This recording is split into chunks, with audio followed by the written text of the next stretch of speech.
I'm done with it.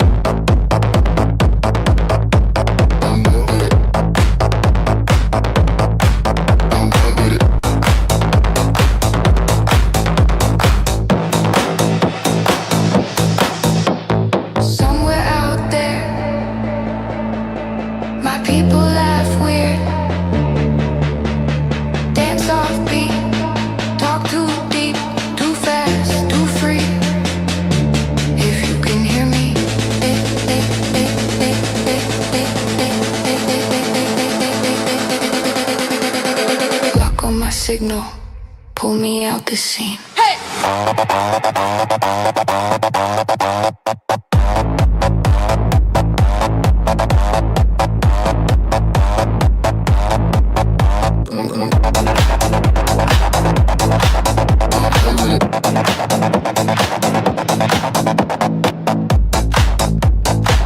Wrong planet, wrong party. Everyone here feels copy paste. I'm glitching out in this crowded space. You beat me up, Scotty. I'm done with it. I'm done with it.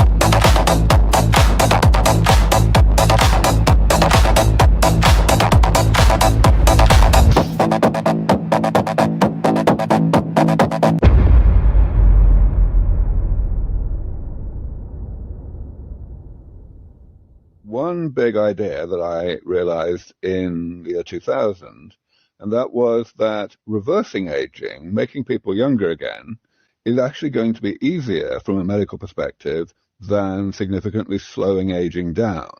This was very counterintuitive, but it's now become a very mainstream idea. And essentially it comes down to the fact that when we rejuvenate people, or indeed mice for that matter, what we're doing is repairing the molecular and cellular damage that the body has done to itself throughout life in the course of its normal operation. So, in other words, I'm starting from the idea that the body is a machine. Of course, it's a really, really complicated machine, but it's still a machine. Its function is determined by its structure, and therefore preventative maintenance on it should be just as effective on the human body or on a mouse as it is on a car or an airplane.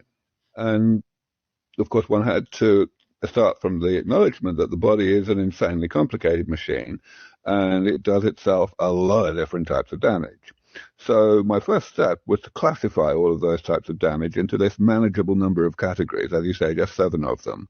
Yeah. And the point of that classification is that for each category, one can describe and pursue a kind of generic approach to actually doing the damage repair. So, for example, one category was loss of cells. So cells dying and not being automatically replaced by the division of other cells. And what one can do about that is stem cell therapy. One can inject cells into the body that know what to do, that are the right kind of cell, so they know how to replace the cells that the body is not replacing on its own. And then there are various types of damage involving, for example, the accumulation of waste products that the body generates as byproducts of its of things it needs to do, but for whatever reason the body has not evolved ways either to break down those waste products or to excrete them, so they gradually accumulate and eventually they start to be pathogenic. So that we have to continue after that, getting even better, but we'll be able to keep the same people youthful by progressively improving the treatments faster than time is passing. So then, what's the first milestone? The first one is actually what we're doing in mice. I believe that we have a very good chance of getting in the next few years, let's say 3 or 4 years, to the point where we can take mice that are already in middle age, so that means basically they're 18 months old, they've got about a year to live, and we can give them an additional year. Now, at the moment, what you can do with mice that are already in middle age, you can give them about 4 months of additional life. So that means we want to treble that effect size. Now, you may think, well, this is just mice, so what? But the thing is, the reason we work in mice is because they do tell us stuff. And in particular, in this case, what this would be telling us is that we really have a handle on doing something about aging in a real, in an organism that has fur and legs and so on. Where do you think that tipping point is? And is there any way it could accelerate? So there are really two tipping points, and one of them definitely is, a precursor, an accelerant of the other. So the key tipping point for humanity that, where we're going to be able to say that, we have brought aging under genuine medical control. I believe we've got a 50-50 chance of getting there within the next 12 to 15 years. So by the end of the 2030s. And of course, I have to give a probabilistic prediction because it's pioneering technology. We don't know, but I think that's a good estimate. And that will be a point where we have not necessarily figured out how to fix absolutely everything in aging, but we've figured out enough of it that we can stay one step ahead of the problem. That's the thing that I've called longevity escape velocity. The classic one that everyone always mentions quite correctly is AlphaFold, this program from DeepMind that tells you what shape a protein is going to be when you give it the amino acid sequence. But of course, there's AI is being used in drug discovery all over the place in longevity. There's a company run by a great friend of mine. The company's called In Silico Medicine, went public quite recently. It's worth a few billion. So, that's one of the leaders in this field. And this is only going to continue, especially because of the personalization aspect, the fact that everyone's metabolism is a bit different, and therefore everyone needs somewhat different, optimizations of any kind of panel of interventions. And the more things you throw in, the more different things you're doing to the same individual at the same time, the more true that's going to become. So, these are the ways in which AI is on the verge of making a big difference to the way that we address aging in the clinic. Do you think so? Let's talk a little bit about the milestones here, because I mean, in your books and in a lot of the research, you kind of give a little bit of a timeline here of how this could take place. If you look at maybe the validation, which is usually the first thing that has to happen in any of these kind of things, what would be some of the diseases or things that the human body is dealing with that could be addressed first? Well, some of them are being addressed already, of course. So if you look at the 7 categories that I talk about, some of these things are already in clinical trials. For example, stem cells for Parkinson's disease. This is an idea that was first tested 30 odd years ago. It hardly worked at all back then because we didn't know much about how to manipulate stem cells. With what we know today, everyone's very optimistic and things. There are literally half a dozen clinical trials going on right now. There's a very high-profile family of drugs these days called senolytics, which are things that selectively kill off cells that are kind of what are often called zombie cells. These are, again, some of those are in clinical trials now. My friend David Sinclair is starting this year the first clinical trial using epigenetic reprogramming, which is a kind of, in some way, a parallel track to stem cell therapies in terms of rejuvenating cells. So these are the big ticket items in most people's lives, right? They revolve around not so much how long one has lived, but rather how long one expects to live. And that's why I always point out, whenever I get a chance to give talks to pension funds or insurance companies or whatever, I always point out that the sea change for them is not going to happen at the end of the 2030s when these therapies come along. It's going to happen when the therapies become widely anticipated, which could be in 3 or 4 years from now. When people start to think they're probably going to live a lot longer than they previously thought, then they're going to want different insurance plans. They're going to have different inheritance arrangements.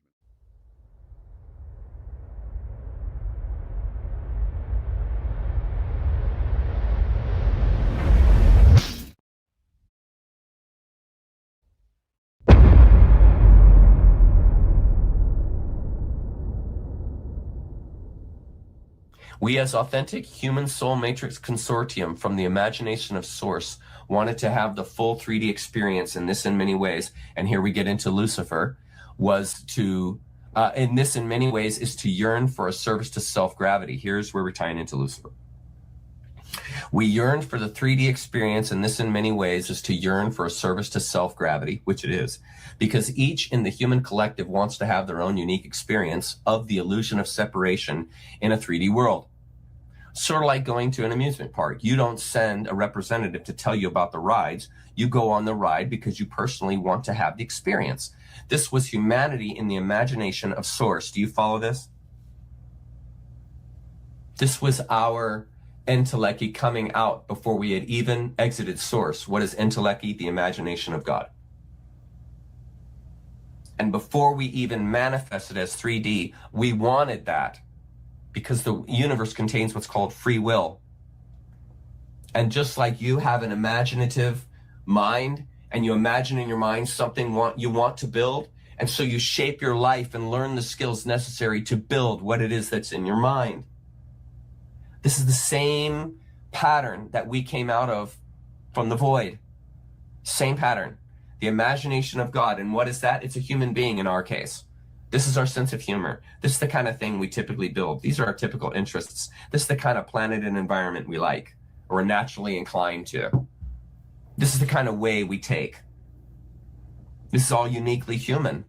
You see, and this is what brings about higher and higher awareness. Are you following the pattern? Are you following the pattern? Okay, so you don't go, you don't send a reporter to find out about the amusement park. You go and ride the ride yourself. Okay, well, that's service to self. Follow. Now follow this. Don't get tied in. Follow. Okay.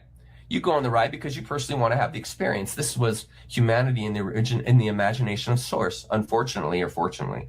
This is to be considered with self-concerns, independent thought, which separates and which ultimately holds a service to self-objective. It is what it is. I'm just giving the practical fact of the matter situation, and that is when we left the void, we had a tendency for service to self because we wanted the 3D experience. It's okay. Don't panic. But there are catches that go along with that experience. It's okay. But there are catches that go along with it. It doesn't make you evil. It doesn't make you prone to wander because you want to have a material experience and you enjoy material things. There's nothing wrong with that. It's entangling with them that becomes the problem. But see, religion labeled that experience of the material as inherently evil. You came into form, inherent evilness. Light came into form. And this was twisted in the idea that there's something wrong with you, that you're prone to evil. No, it's that you wanted to have the 3D experience, which involves separation or the illusion of it. Your will was twisted against you. Do you see? And it was turned into this negative evil thing as though you're craving evil. No, no. You would like to have the 3D experience. And that involves good and evil. That involves polarity. That involves the illusion of separation. There are all kinds of catches that go with it. And what the controllers did was just simply take those inherent, quote unquote, weak spots and exploit them. That's what religion is. That's what science is. It's an exploited form of reality. Religion is an exploited form of you. And it was curtailed with these ideas about yourself that religion programs into people, so that your natural desires, quote unquote, to have the 3D experience are turned into, well, that's sin. You can't do that. That's sin. To deplete, to generate scarcity. That's the point of dogma. To bring you into a world of scarcity, a world of need, a world of asking permission, seeking approval, and expecting proof, because it's not in you. Scarcity was programmed into you off of this yearning that you had, this quote unquote desire that you had to have a 3D experience, which was the calling of the human collective. That was the imagination of God. What is it like to have the 3D experience, to be a 100% spiritual creature and a 100% physical creature at the same time? What does that mean? That requires an illusion of separation. That requires a moment of time. There's no time in 7D. There's no separation. Do you see the conundrum? And how then it was twisted and pilfered against you? The natural inclination of why you came here was used against you. This is a magnificent connection for you guys to build a bigger world for you. Okay.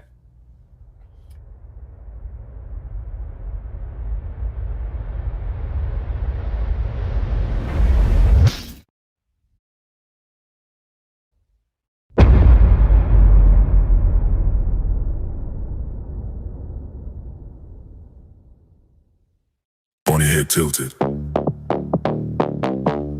Mud on my boot. Tiny bit of murder. Let me talk my truth.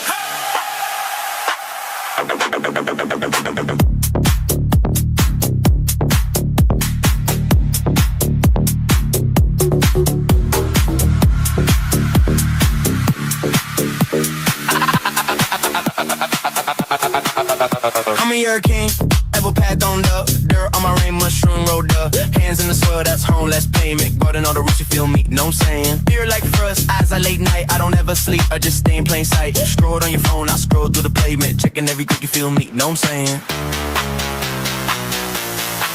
Know what I'm saying?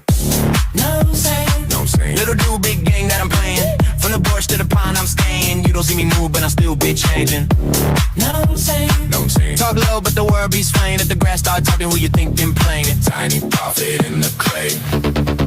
Know what I'm saying? Stone cold stare, but the mind keep jogging. Know every style, every raccoon problem. When the wind start howling, I'm the one that's bracing. Holding Devil Dizzy, every pedal in place. And you sleep inside, I'm outside raining. Boost mud cake, but the trip's still flagrant. Neighbors talk a lot, but they just plain complaining. Others not say you feel me, know what I'm saying? Know what I'm saying? Know what I'm saying? Know what I'm saying? Know what I'm saying? Know what I'm saying? Know what I'm saying? Know what I'm saying? Know what I'm saying? Little dude, big game that I'm playing. From the porch to the pine, no sting. You don't see him move, but I still be changing. Know what I'm saying? Yeah. Talk low, but the world be swaying. If the grass start talking, who you think been praying? Tiny prophet in the clay. Don't say.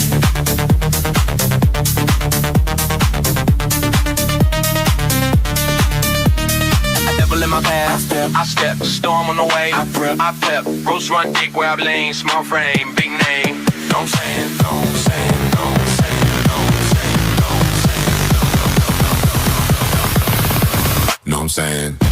Know what I'm saying? Know what I'm saying? Little dude, big game that I'm playing. From the porch to the pond, I'm staying. You don't see your move, but I still be changing. Know what I'm saying?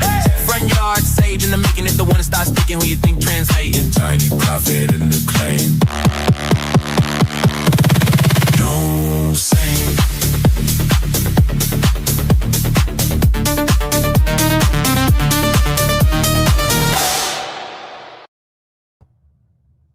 Here we are. Game time. Hey, everybody. Can you believe it's Saturday again?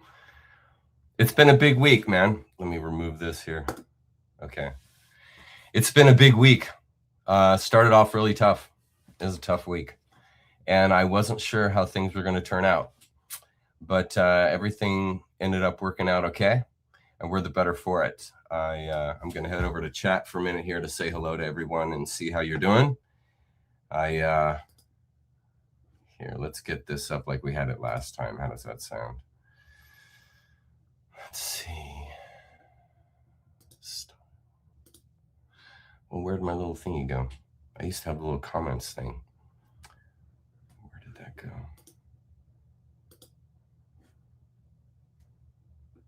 It's not giving me that option. I wanted to put, say I moved my live save side up there to the top side so that there would be room right there for the comments. And I'm not seeing the normal options that it gives me for my chat so that you guys can see what I'm seeing on stage. But I don't want to get lost in this. I just thought that I would be able to do that. I made that whole adjustment for this, and now I'm not even seeing the deal. So, oh well, we'll just have to go with it like this. Okay, so I'm going to go to the bottom, say hello to everybody. I apologize last week for anything that happened in comments where we've made some adjustments. And next week, Pete has made it clear to me that next week we'll be able to do the super chats so that anybody has any questions will be able to ask me. And yeah, you'll have direct access to me, and then I'll be integrating more some of my helpers and mods to get me the questions that come about. Because we are in the middle of another big study, and it wasn't intentional, I promise. I did not start this Cassiopaean thing to be another Zen thing, but it's turning into that every week that I read more and study more. I'm finding more very eye-opening and how can I say this, helpful information. And it just seems to be getting deeper and deeper. And so today we're going to take a really good look at the consciousness layers in Lucifer, and we're going to clarify Satan, Satanism, Luciferianism, Lucifer, and evil, and the devil, and all of these things that all get intermingled and intertwined. And I'm certainly guilty of that in my life, as well as over the years as I've tried to communicate the differences. From time to time, I know that I haven't done a good job. And so tonight, I have a whole quiz on that, and I have entire slides that I've made that are fantastic. I made a timeline of the Cassiopaeans like I did a timeline for the Khazarian Mafia. And I think that you guys are really going to enjoy seeing that and tying in some questions I found or I discovered. Lemuria in the Cassiopaean timeline, as well as the exact dates for Atlantis, as well as the complications that went with Atlantis. We'll be looking more at that next week. This week, our focus is Lucifer consciousness and the wave.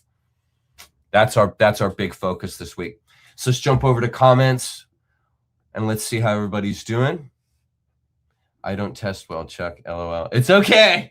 Neither do I. I was a horrible student. I passed with a C-, basically. I hated going to school so much. It all ties into how I ended up here today. It's a long story. I'll explain everything when I talk about our Shindig. I've got maps to show you guys. I've got film of the site where we're going to be. So I'll be able to actually show you the locations. We're going to be shoring up details with everybody. I'm going to have everybody check in with me if you're coming to get our numbers correct. At this point, we're not sure. I'm thinking somewhere between around 20 to 30. But let me know. I'm going to get all into that in a minute here. But I'm going to show you the actual site. We're going to be going to a private home for the gig in the evening time, which will be really great, very private. And you guys will see in a minute here. I'll show you it all. But it's going to be an amazing time together. I'll be talking about my history, all my growing up in the church, growing up in basically my father's institution, and the effect of that is, and then how I ended up here starting Nature Creature, because I promise you, I never intended to start this. Oh my God. This is the most organic. I mean, it'll make me cry if I think about it. This is one of the most organic things that's ever happened in my life is Nature Creature. And it is incredible. This family that I'm looking at here on the chat is just incredible. What is this? Any chance of having a Nature Creature Academy in the future? Yeah, my history.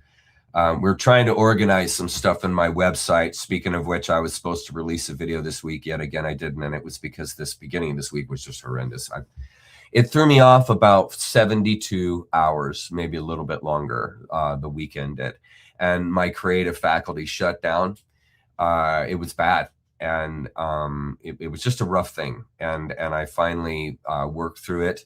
I finally had a breakthrough. I just continuing to press through like we all do.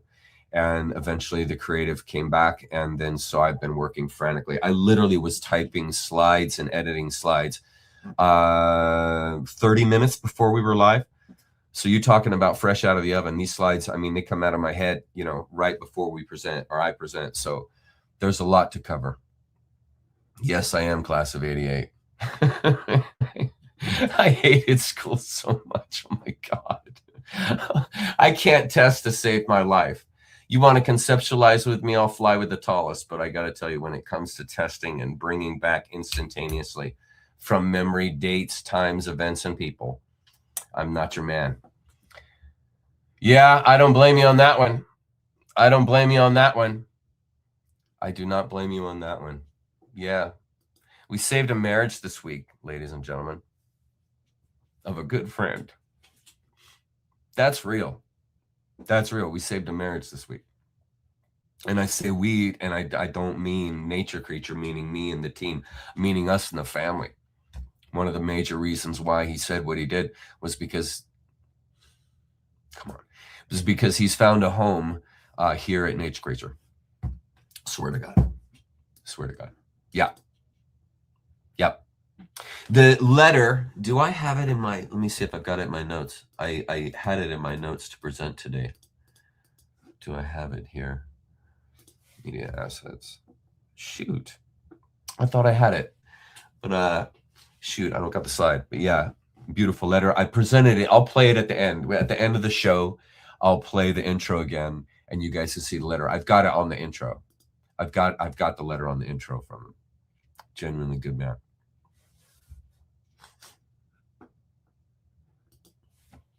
Here. That's going to come so to light for everyone as we go deeper down this rabbit hole of the Cassiopaeans. It's a true story of the hero.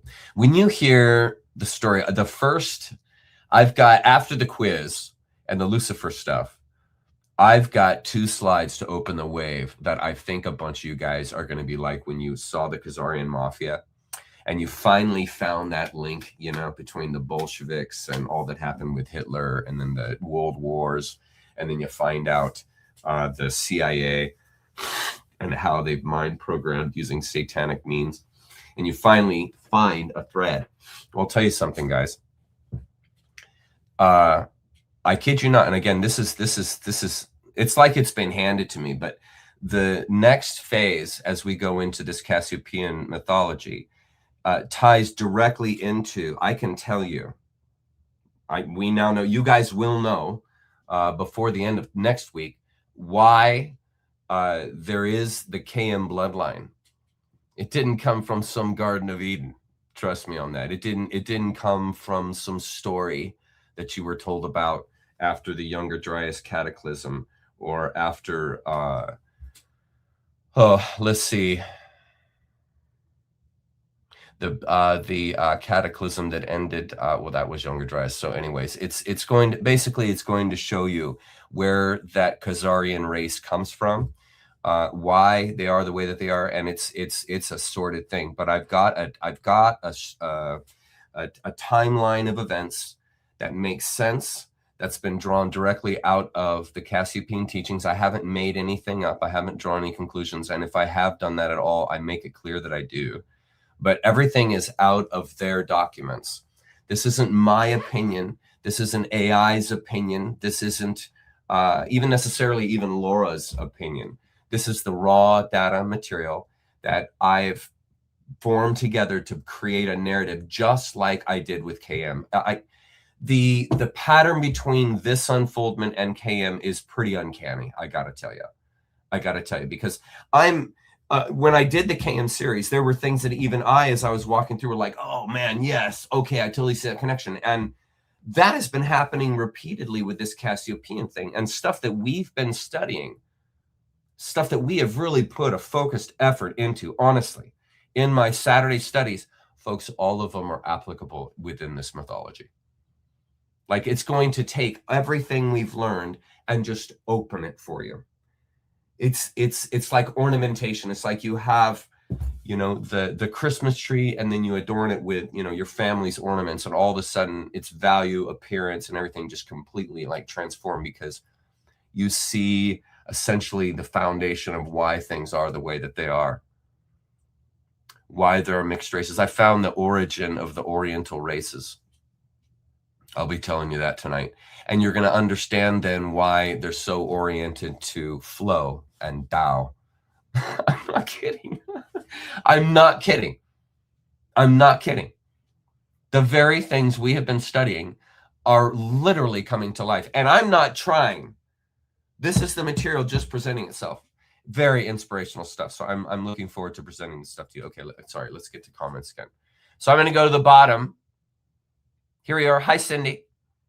Good to see you, love. I'm glad that you're here. Hope you and your husband are doing well. Yes, it is. It was in,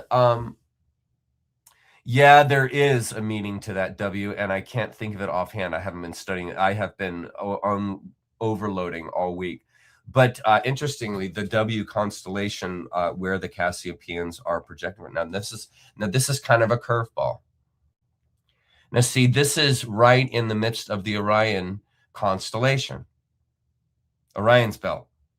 And we know that there's an Orion consortium.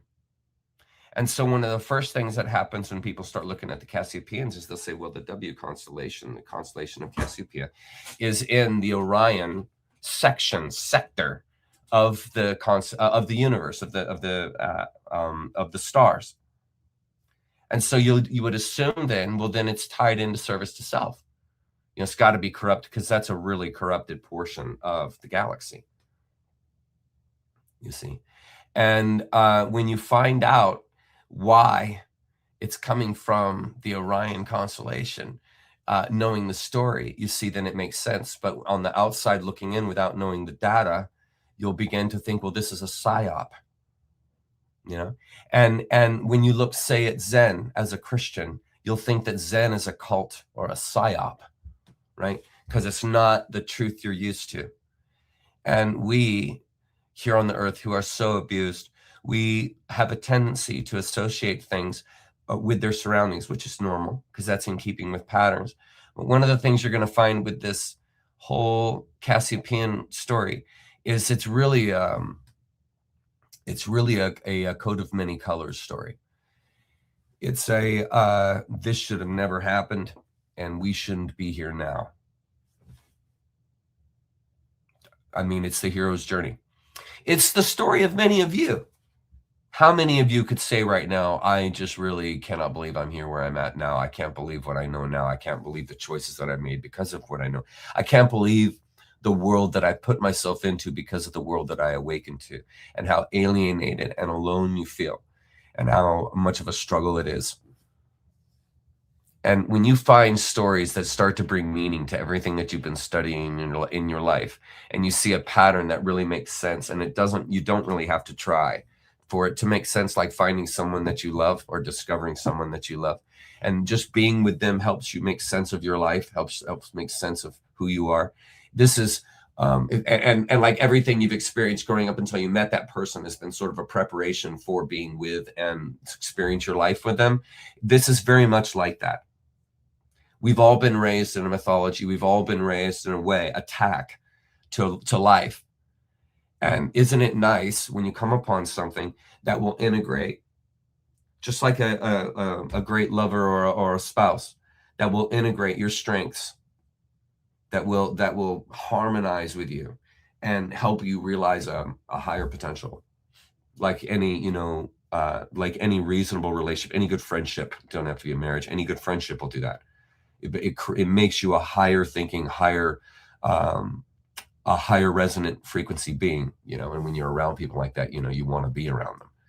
And that's the way this Cassiopaean thing has been for me. A total shocker. It's been a total shocker. Total shocker. Yeah. And I touched on that with the opening video. The opening video was to open up the can even further of how much longer we're going to be living here. And it's not a fantasy. And we're going to be living happier, healthier lives. And the whole ethos of the world is changing. That's what this is about. And Nature Creature is about preparing for that change. Tell them about the firmament and the separation of the physical and the spiritual. So we are the offspring of the imagination of God. Now think of it this way. You're living your life, and all of a sudden one day you have a dream, or all of a sudden one day you see something and it inspires you. And it makes you think about something you've never thought about before. And it puts something together you've never put together before. And from that spontaneous moment of not trying, and it comes together, out of that comes an idea. Out of that spontaneous moment of putting something together, you're like, a great example is what happened the other day that I mentioned at the beginning of the show when I got rid of that mouse that was on my wall with cannabis. It's like all of a sudden you have this moment of epiphany, and it completely solves like a really, really tough, bad, this is really annoying problem, whether it's life-threatening or just, psychic. Okay? And this is us coming out of the imagination of God. That's how you repeat the pattern that you come from. We don't fall far from the apple tree we fell from, quote unquote, fell. And our pattern of that, of bringing into the world that which didn't exist before you and now exists because of you, is humankind, is the imagination of God, and we come out of that. That's the structure we come out of. And so that structure that we come out of is the closest thing you could think of would be like the void or the unthinkable or unnameable. And that's a spiritual essence. Now, the real world is the spiritual world. So everything that you see is a crystallization of the spiritual world. So a tree is a crystallization of the spiritual world. A fish is a crystallization of the spiritual world. What is animating the fish, what is animating the tree, what is animating the planet is the spiritual world. That's the real world. So everything is an illusion because everything is an illusion of the spiritual world. Okay, so that's how you see the material world is beautiful. It's an illusion. It's a manifestation, a crystallization of the spiritual world. Now, what human beings are is both 100% spirit, because without spirit you'd die, and 100% matter, because without your body you wouldn't be here. Okay, in physical form. Okay, so you're both. You're both. So to begin the classroom, you are both 100% spirit and 100% matter. Okay, that's not just Jesus. That's you. The idea that you're a matter, that you are separate from spirit, which is God, because your matter is ludicrous. It would be like saying the tree isn't a part of nature or the planet isn't a part of nature. These are all a single organism expressing itself. That's what the universe is. And the earth expresses itself called peopling. The earth peoples like an apple tree apples. The universe births consciousness. And it comes in different layers. That's what it does. That's what it's doing. It's birthing, spawning consciousness. And when it spawns out of the void, it spawns in these layers of density. And the Cassiopaeans bring it into 7 layers. And those layers, here we go, match your chakras. Really, not imagine, like they really do match your chakras. Every one of them. We'll go over some of that tonight. Okay, that's how it does what it does. And what it is doing is bringing about, birthing, spawning higher consciousness. That is what we come out of. So there's no separation of spirit and matter. That's the first clue into the trick. That's the first clue into the trick. There's no separation. Matter is an illusion of separation. So there's no essentially firmament or distance or span between you and ultimate reality. There's no between, essentially, because all of material is a crystallization of spirit. So everything is spirit. Nothing is separate. Everything grows together. Everything works and becomes together. The outpouring of our solar system and why it is how it is simply the complexifying aspect of how the universe does what it does, in the same way your ideas build over time. And over time, planets begin to gather around the black hole, or galaxies, whatever, spin around the black hole in the same way planets gather and spin around the sun or a star. It just does this, like ideas in your mind. And so as you live your life, you get all these crazy ideas. And some of them you actually take the time to make. And when you bring that into the world, let's say like you're a great instrumentalist and you bring your music into the world, that's called a blessing.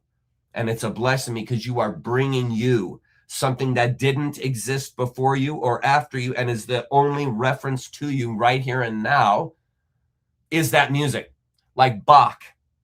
I can still hear Bach as though he's playing in my, living room on the piano, right? I can hear his mind now 250, 350 years later, right directly into the mind of Bach. Okay, you're a spiritual being. You transcend time. That's the art in you. That's the gut mind in you. That's the spiritual mind in you, the mind that knows everything. It transcends time. So when something like that comes out of you, like music, a great invention, a great technology, something, it transcends time because you have that power. And we have just forgotten that because we've gotten separated into the illusion of separation. And so there's something wrong with us. So there's something that's separated from us. There's nothing to atone. This is the red pill side of that. There's nothing to atone. There's no such thing as a mistake. That's what the Cassiopaeans also integrate, that there's no such thing as this happened. We're here because we chose to be here. It was a valiant jump. Like the person who decides, you know what, I'm gonna eventually run a marathon. And right when they say that, they can't. And so if they do enough training, if they do what's necessary, and they have the physical ability to be able to do that. They don't have any kind of, deficiency or problem or sickness or something that keeps them from training, right? And they can keep improving. They'll be able to do it. It's a valiant effort. Now, not everybody will. Here's the key. Here's the hook. Not everybody makes it. That's called risk. Back in the old days, next week I've got a great intro. Back in the old days when they were racing cars in the 50s and 60s, every single time they went out on that racetrack, they risked their life. For real. The cars were built for speed, not safety. There's no safety thought in mind. And so you had to put your life on the line to participate in that sport. And so it created this incredible, intangible, sort of godlike aspect to the people who are willing to do that week in and week out. And to the ones that won that, you can see that's something quite prestigious because you've merited it. You've put your life on the line to do it. Okay, now take that attitude. Think of the access to strength and power you offer yourself when you take on a risk like that. Think of where you're orienting your access of power when you take on something that really you probably shouldn't, like mountain climbing. You probably shouldn't take it on, but you might. You're going to put your life on the line to do it. And there's something valiant in that. And what we have been shamed into, our coming into the world, has really been devalued because it was a valiant thing that we did when we jumped into this 3D world, because it was for a big reason, which I'm going to lay out tonight. We're smart bombs. We're smart bombs. That's essentially what we are. And as long as we don't clue into and tie into the gut mind, the smarts, the cunning STO that is inside of you, that is built to break down service to self empires, right? When that elixir comes out of you, that cunning aspect comes out of you, changes the playing field quite significantly. And you can see then that the valiant effort we took on when we jumped into this world to do this was actually an incredible endeavor to try and shift this planetary system into STO, to try and shift the world from the STS it was designed and supposed to be. Just like when they, threw the Joseph into the pit and sold him into slavery in the story, right?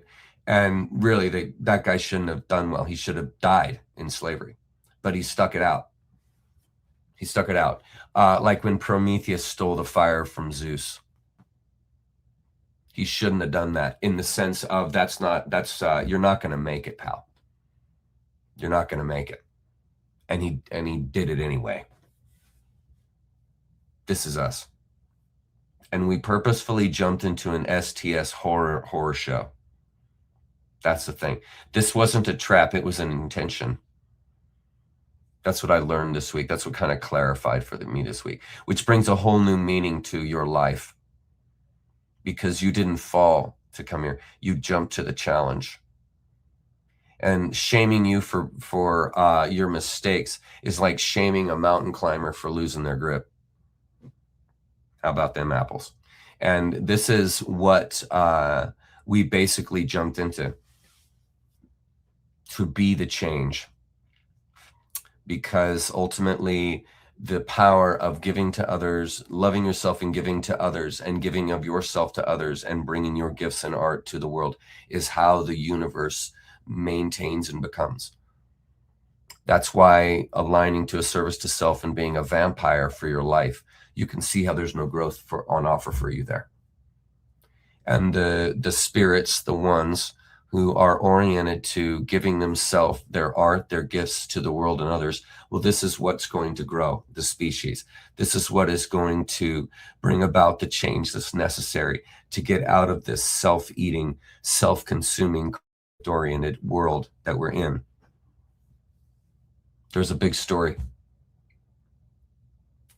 Yeah. Yes. Yes. Okay. Now, I'm going to show you guys something. Are you guys ready?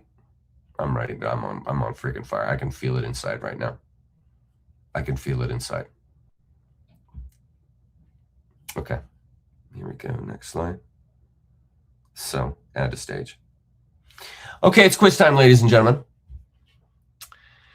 Now, what I'm going to do here is I have put this together to simplify a concept we've been working on. And that intro was perfect for this because I'm going to hopefully tonight bring you into a higher resonant frequency than you've ever been in your life. That's my goal.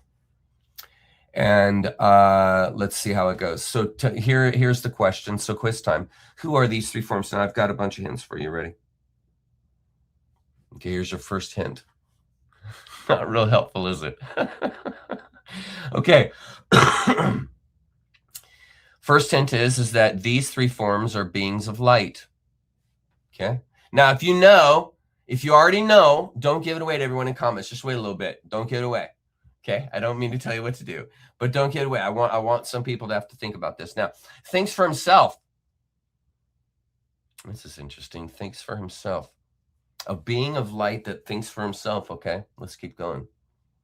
Extremely powerful. Let's see. A being that thinks for himself and is extremely powerful. Boy, these are all the same thing. Cunning and determined, in fact. Wow. Wow, these things have a lot in common.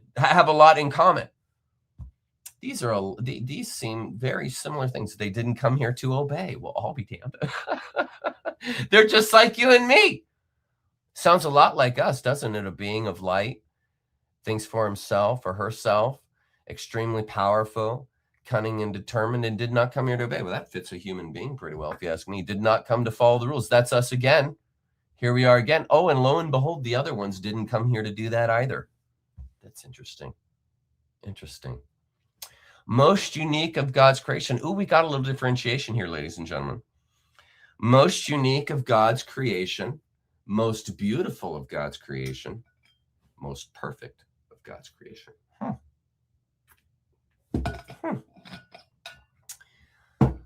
Interesting. Interesting. Teaches humankind an alternate truth. Now that's interesting. Did not come here to obey, did not come to follow the rules, and teaches humankind an alternate truth. Now I'm going to give it away. If you haven't guessed yet, I'm now going to give it away. Are you ready? Venus. Bright morning star. Did you know that Venus is the bright morning star? And the bright morning star is Venus? Interesting. Venus is a being of light. That's interesting. And so is a bright morning star. Interesting. Fell from seventh density. Fell from heaven. Fell from grace. Now that should clue you in. Fell from seventh density. Fell from heaven. And fell from grace. What you guys got in comments? What you guys got here? What you got here? Give me the three in comments before I tell you what they are. The first one, the yellow, the second one, the red, and the third one, green. What you got? Show in comments. I'm at the bottom. I am so upset I can't show you guys. Show comments on stage. Oh, there it is. I got it. Okay, let's see who gets it. You guys can see it just as me. Yes, Lucifer is one of them. What are the other two? And which one is Lucifer?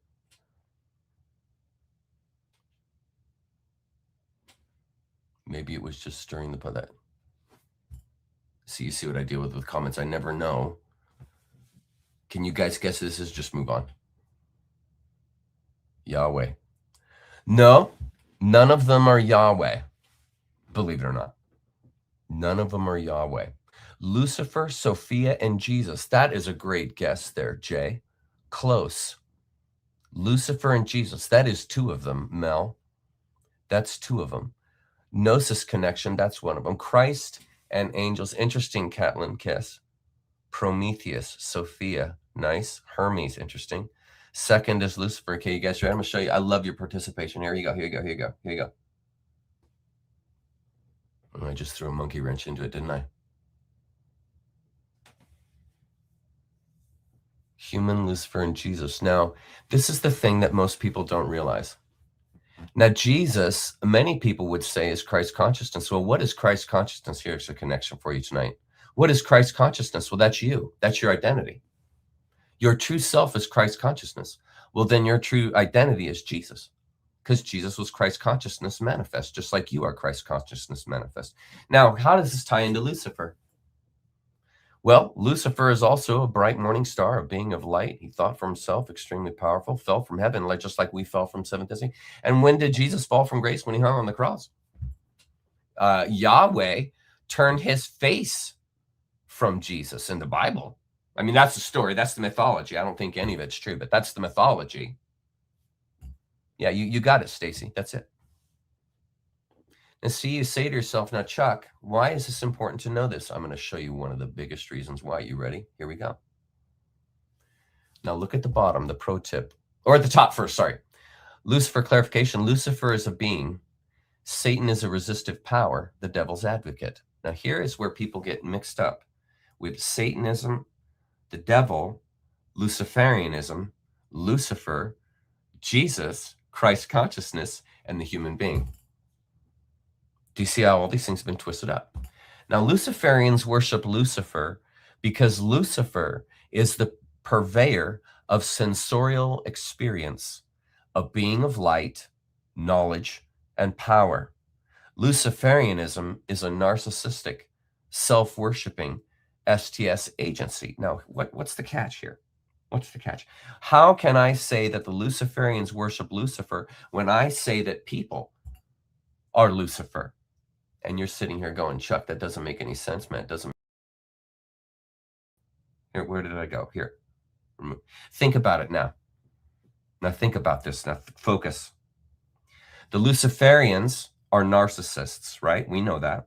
We know that. They're into self-power, consumption, every person for themselves. Like they're in it for them. They're in it to consume and take, usurp within the STS system, right?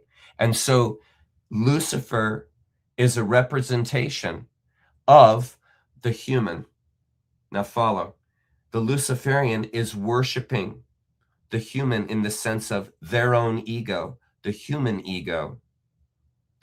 identity, the soul matrix that came out of the void.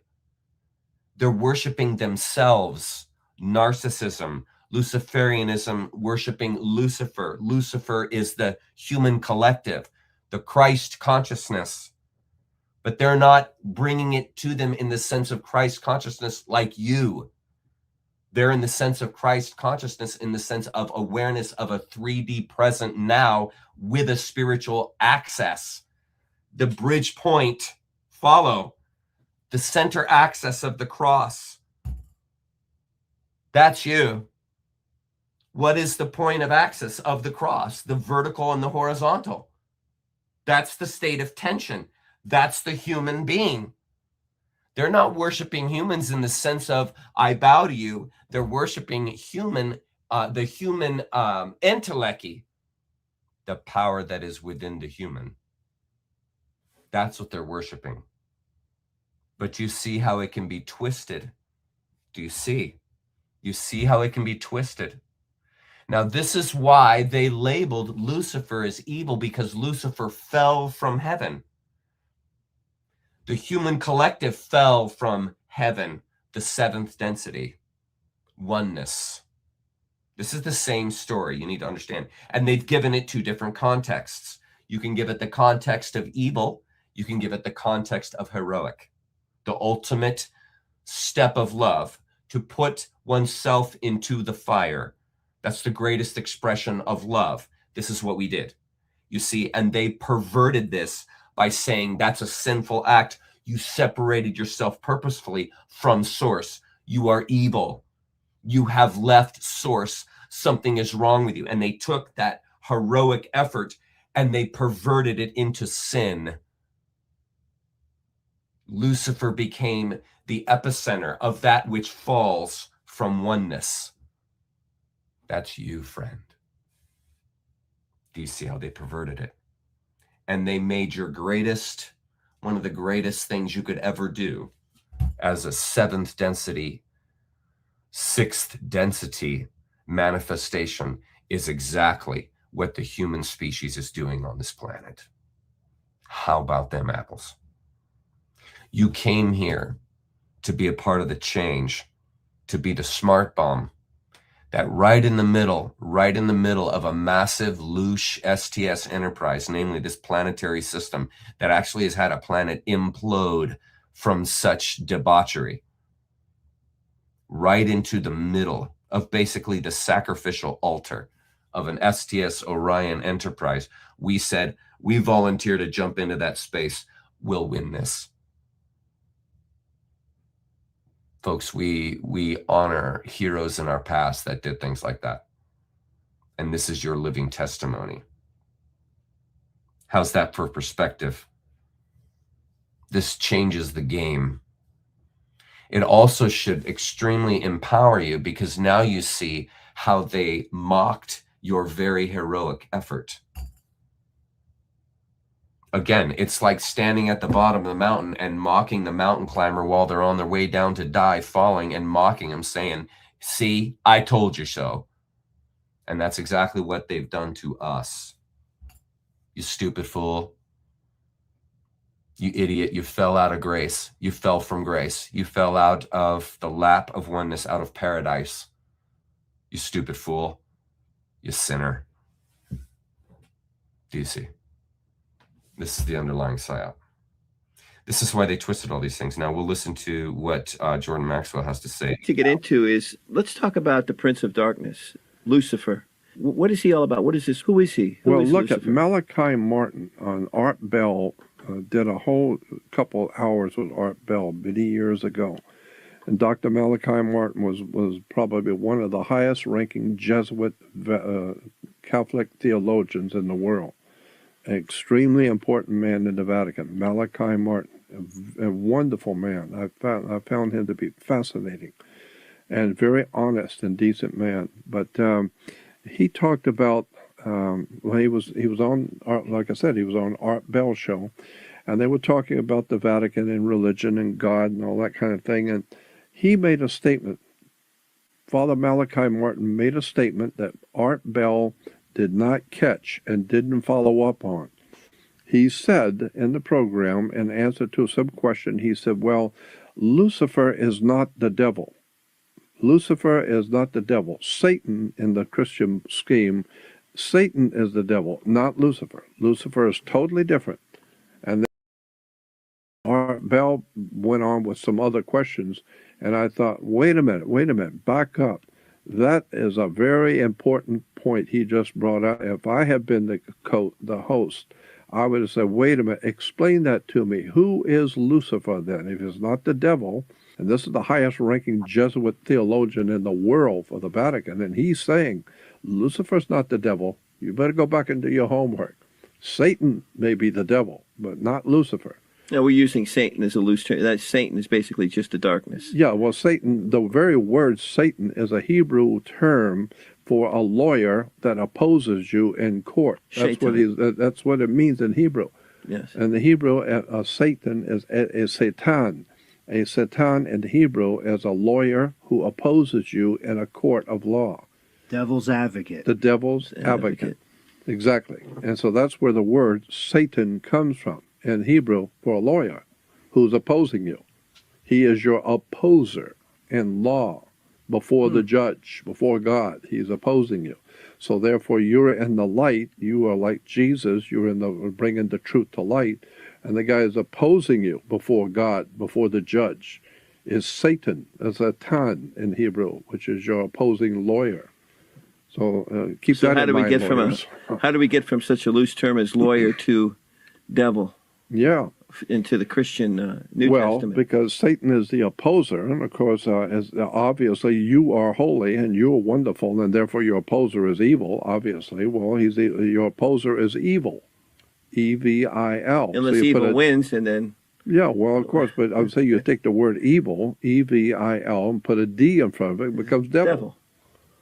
So that's why two lawyers going at it and back and forth in a courtroom. That's they're playing the devil, the devil's advocate, and so the other guy thinks he's right. Well, I'm the devil's advocate. I think you're wrong, and I think I'm right, and then he's the devil's advocate. I think you're wrong, and so the judge represents the planet Saturn because he's wearing a black robe. And Saturn was the god of retribution and karma, and he's the god of anything that's Saturnian. Saturnian, my friend here will explain that Saturn was the god of law. It was the establisher of law. So anything that's Saturnian that has to do with Saturn is the police department, the gangs, or mafia, or armies, police, as I said, courts, prisons. That's all Saturnian, because Saturn was also referred to as the inhibitor. He's the one who holds you back. He inhibits. And as I said, Dr. Malachi Martin said that Lucifer is not the devil. Well, you know who Lucifer really is. The Bible tells you specifically who Lucifer is, and he's not the devil. Satan is the devil, and again, devil is simply the word evil with a D in front of it, like God is the root word for God is the same word for good. So you take a O out of good and it becomes God. God is good, God is the devil good, is yeah. evil, right? But who is Lucifer? Well, the fact of the matter is the Bible says Lucifer is Jesus. Jesus is Lucifer. That's in the scriptures. That's in the book of Revelation. Go get the New Testament of the Bible, and in the book of Revelation, Revelation 22:16, Jesus says, and it's quoting Jesus, and he said, "I, Jesus, I am the bright morning star. I'm the offspring of David, and I am the bright morning star."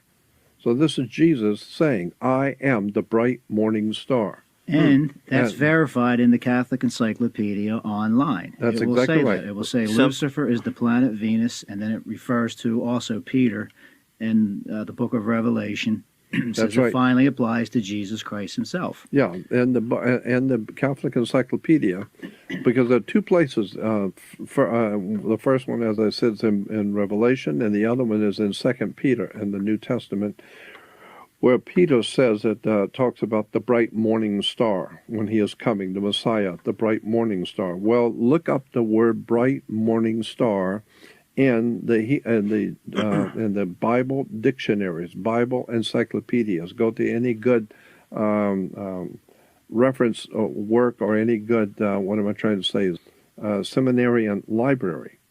Go to any good seminary library and get the encyclopedias and dictionaries of Christian religion and look up the word Lucifer, and it will tell you Lucifer is Jesus.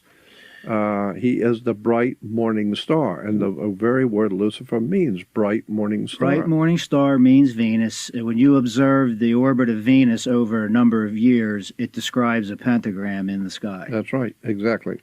And they've been told in other faiths that Lucifer is Jesus' brother. But then again, if Jesus is the Son, we're not talking about a man. We're talking about the literal sun. Yeah, S-U-N. S-U-N. Mm-hmm. And Lucifer is actually the planet Venus, and Set is the Prince of Darkness in Egypt, the Prince of Darkness. And of course, you know, when you get into Christianity, we're talking about the war between light and darkness, between the sun and between the darkness at night. So it's, you know, the darkness has 12 hours to rule the world, and the sun has 12 hours to rule the world. So it's an equal battle, back and forth, back and forth. And this is why we're told that Jesus will return. And he will return. When he left the world in the hands of the Prince of Darkness. Well, of course, when the sun goes down, the Prince of Darkness in Egypt was called Set. That's why it gets dark at sunset. So the Prince of Darkness rules the world for 12 hours until God's Son, the light of the world, comes back and saves us. The entire story of Jesus in the New Testament, the entire story, from Matthew to Revelation, is a profoundly important work on the world scene. I am saying the Bible and the New Testament and the Bible is an incredibly important story. It's got all the most important knowledge and wisdom and understanding woven into the story of the New Testament, but you have to know how to read it, to see it. I mean, that's why it has Jesus himself saying, you have eyes, but do not see. You have ears that do not hear. And with your heart, you do not get the sense of it. So when the Son dies on the cross is the north, east, west, and south, which is news, NEWS, north, east, west, and south, Right. which is on the four corners of the zodiac, spring, summer, autumn, winter. So it's the 4 points on the compass. And the Son dies on the cross because it's a southern cross. When it crosses into the southern sky, the Sun stops on its lowest point on December 22nd and down south. And so there's a configuration of stars, a constellation in the southern hemisphere called the Southern Cross. And the Sun is on the Southern Cross when it stops and doesn't go any further. On December 22nd, 23rd, and 24th, the Sun stops and does not go any further. And where it stops right on what we call the Southern Cross. So therefore, the Sun is dead for 3 days on the cross. Yeah, it's the Southern Cross in the constellation of the Southern Cross in Brazil, in South America. And so then that's for 3 days, the Sun stays on that same cross, December 22nd, 23rd, and 24th. But on the 25th, it moves 1 degree northward, 1 degree. The U.S. Navy has instruments that can tell you it just moved 1 degree northward, which means it's going to begin its annual journey back to the northern hemisphere. So they say the Sun. So we say God's Son is born again. Born again. Where did astrotheology actually come from? Oh, it came a long time ago. The ancient peoples in Sumeria called them the men of yore, Y-O-R-E, the men of yore. The men, they said there were ancient gods who came here thousands of years ago and told the humans, the indigenous humans that are here, about the 12 signs of the zodiac and about the astrotheological religions of the ancient peoples who came here. So what we're saying is that astrotheology is the teaching from the heavens, who came here a long time ago, thousands and thousands of years ago. The greatest story ever told. Okay. That should clarify the whole Satan terminology. And again, Venus, the true human being is the gut, what is inside of you, the spirit's inside of you, and Venus is a female energy, and this points to the undercurrent, the attractor, that is in the form of this idea of the female attracting, resonating energy. And it is that field that generates and animates you that is the true human being. And so identifying the human through the idea of Venus is through that notion that what rules your life is that which motivates you. And so whatever motivates you is the driver, is the impetus to action. And so that's why I used Venus there as the obvious link to these other concepts. Okay, I think the point is made. Now look here.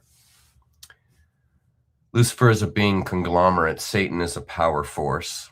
Now look at this comparison, help clarify. Lucifer on the right, Satan on the left. Lucifer is a being that represents a conglomerate body of meanings, like a metaphor represents a conglomerate body of patterns, like, okay, and in that same notion, Satan is a resistive power energy, a dark negative force that can manifest in many forms and enigmas, like, now look at the differences. Lucifer represents light, Satan represents darkness. Lucifer is a form of knowledge, Satan is a form of destruction. Lucifer represents awakening energies, Satan represents the death energies. Remember, the fire of Prometheus is the fire of Lucifer, for any of you Greek students. Lucifer is the human collective, Satan is an anti-human power force, obviously. Lucifer is beautiful according to God in the void. Satan is hideous according to experience. Now here's our red pill moment for the night, or one of them. Luciferians perverted the symbol of Lucifer in the same way the Catholic Church perverted the symbol of Jesus Christ, Christ consciousness. By posing these images that are forms of the individual as external forms of evil, Lucifer, and good, Jesus, they advantage people's ignorance of the deeper truth. Do you see this?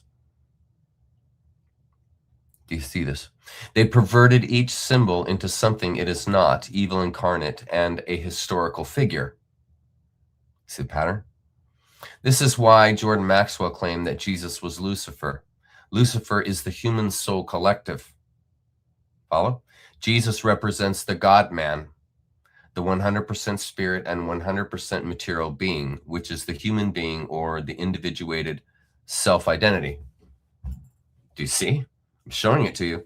So to worship Jesus, an embodiment of the human being, meaning Christ consciousness, to worship Christ consciousness, Jesus, an embodiment of the human being, all the Western religionists are doing the same as the Luciferians. They're worshiping themselves. There's your red pill. That voice you're hearing in your head that you claim is Jesus is yours because you are Jesus. You are Christ consciousness. How about them apples, friend? Do you see why religions end in self-consumption? Because you're basically worshiping the spirit, you. You're worshiping yourself. The voice you hear in your head is your own imagination because it's Christ consciousness. That's you. Are you making these connections? And by spoiling these connections, you see, you can get pretty messed up and wrapped up in false egregores, false ideas about yourself, false ideas about the world and others, because you've mixed up these core principles. Let's look at it again. So to worship Jesus, Christ consciousness, an embodiment of the human being, which it is, all the Western religionists are doing the same as the Luciferians. They're worshiping themselves, the human ego. Except the Luciferians are aware they are doing this, and the Western religionists are not. See, I didn't know that when I was a Christian. I didn't know that I was just worshiping a form of my ego that the church had handed to me, claiming that it was not me, lying to me.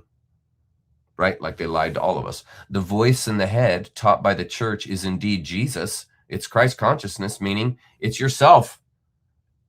Since Jesus, Christ consciousness, is the embodiment of Christ consciousness. There it is. Meaning oneself as Jesus is an embodiment of Christ consciousness, a 100% spirit and 100% material being, as I said at the beginning of the lecture.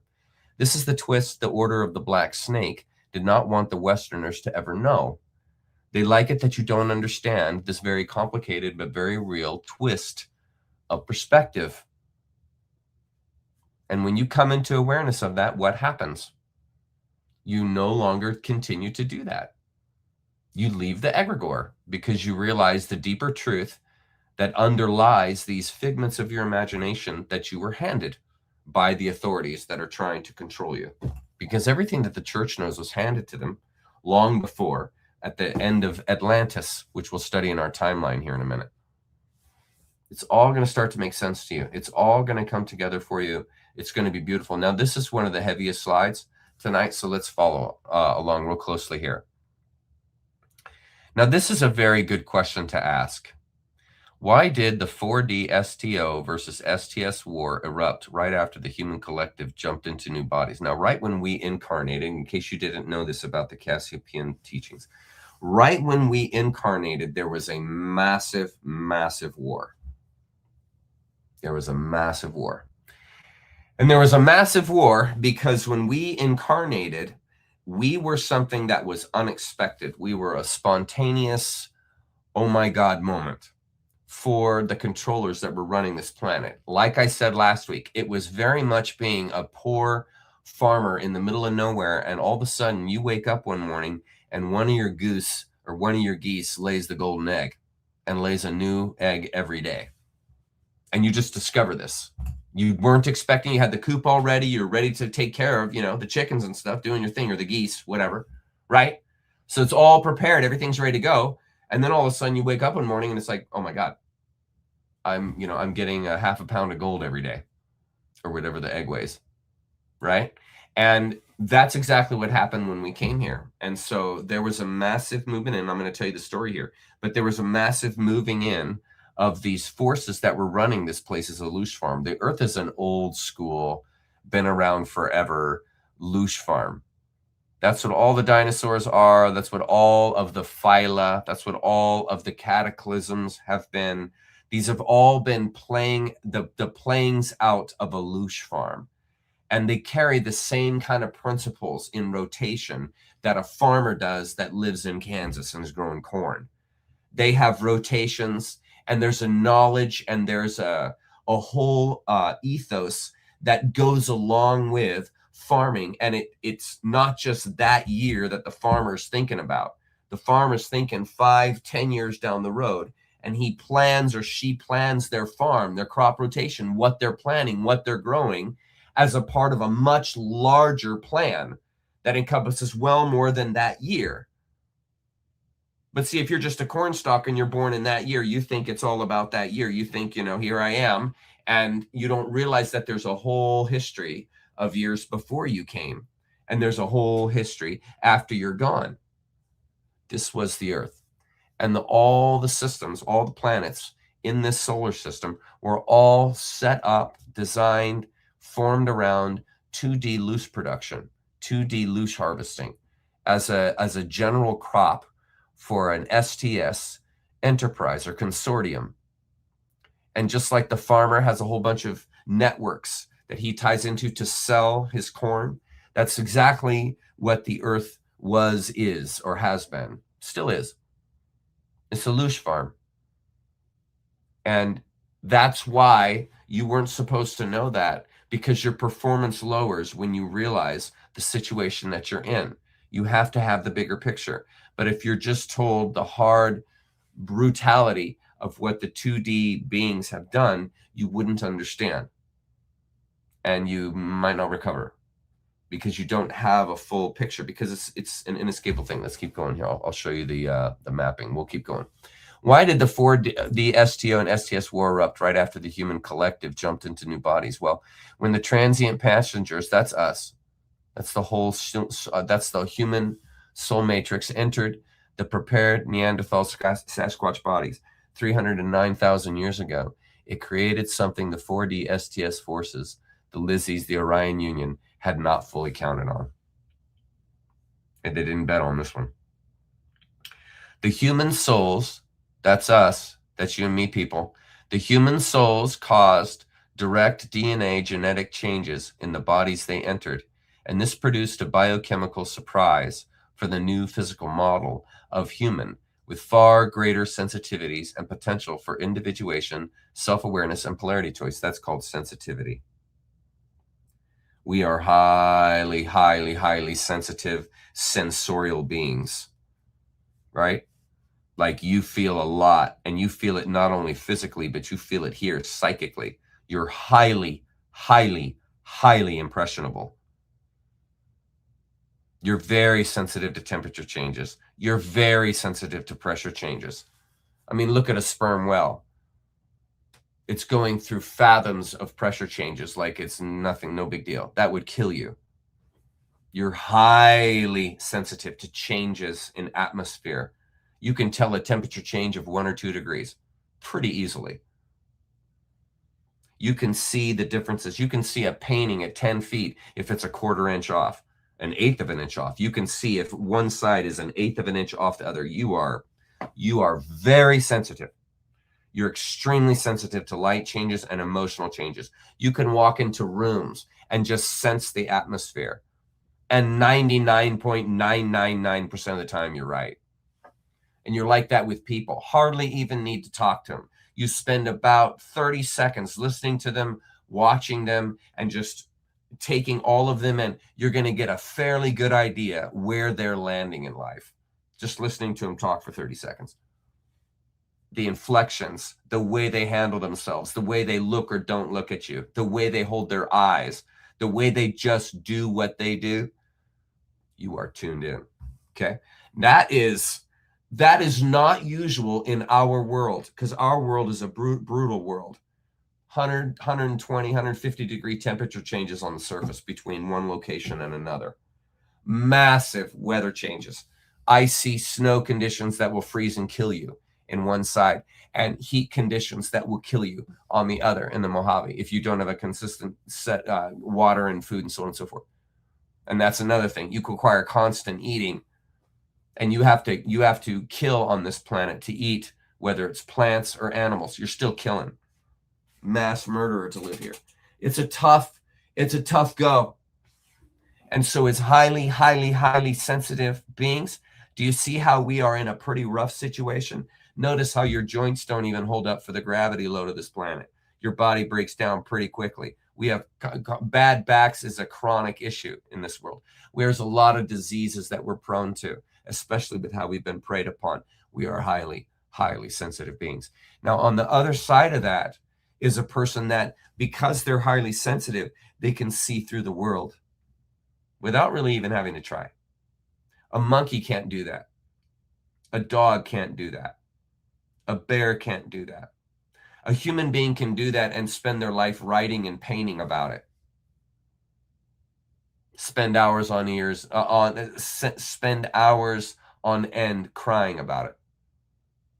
You can go to the Louvre and no one like physically hurts you, but you're so psychically put into the moment that you can't contain your emotional side. Now, correct me if I'm wrong here, but isn't there something pretty special about something like that on this planet? And isn't it pretty radical, something like that can't survive without basic clothing here, right? Would throw themselves into a situation like that? Don't you think there's a pretty higher calling in doing something like that? I'm going to unfold it for you. The human souls cause direct DNA genetic changes in the bodies they entered. Oh, and I wanted to mention here, this is the story of the fool, top right. That's the human collective. That's us. We jumped in. The fool gives themselves completely. That's the beauty of the fool. The fool gives themselves completely because they're ignorant of what they're actually doing. But because they're ignorant of what they're actually doing, they have no fear. And so they jump right into the lake of fire. They don't think about the consequences. This is the human drive. The human being has a tendency to do that, to throw itself into impossible situations. We have movies about that, where you have these great warriors where they're going into a battle scene and it's like 300-1 odds. And there are certain human beings that when they're put in that situation are like, game on. And they're not even afraid. Not even thinking about death or losing or anything like that. They are completely all in. Now that's a foolish thing to do. That's a foolish thing to do. To go into a battle with your little army of 300 against 1,000, 2,000, 5,000. But think of what you become. Here's the key to understanding the fool. Think of what you become because of that ignorance. Because had you known, you wouldn't have gone. So you wouldn't have ever become. The only way you know is if you go. And if you know the real situation, you probably won't do it because you'll be filled with fear. The fool isn't filled with fear because the fool ain't thinking about the outcome. The fool is giving themselves to the now. Oh, cliff here. Awesome. Let's jump. I bet it'll be fun to fall. There's never thought of like, well, there's a sudden stop at the end of that. The fool doesn't think of that. This is where humanity is a bit of a madness on this planet, if you think about it.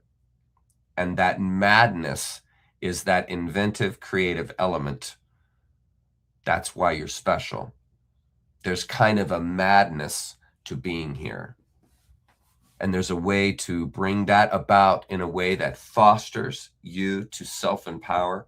And there's a way to bring that up that fosters fear in you and causes you to dissolve because it's madness. And so you're not going to really get your hand around it. The only way out is to participate because that's why you came here. You came to participate in the madness of putting yourself into a very compromised position in a place that's not real friendly. And that's what the hero does. That's what the hero does. That's what Parsifal did. That's what Prometheus did. He went in to get the fire, to steal the fire from God. What's the fire? Knowledge. What have I told you guys is the releasing factor of the human collective? Knowledge, the gut mind, that which you truly are, your authentic self, the female energy within you.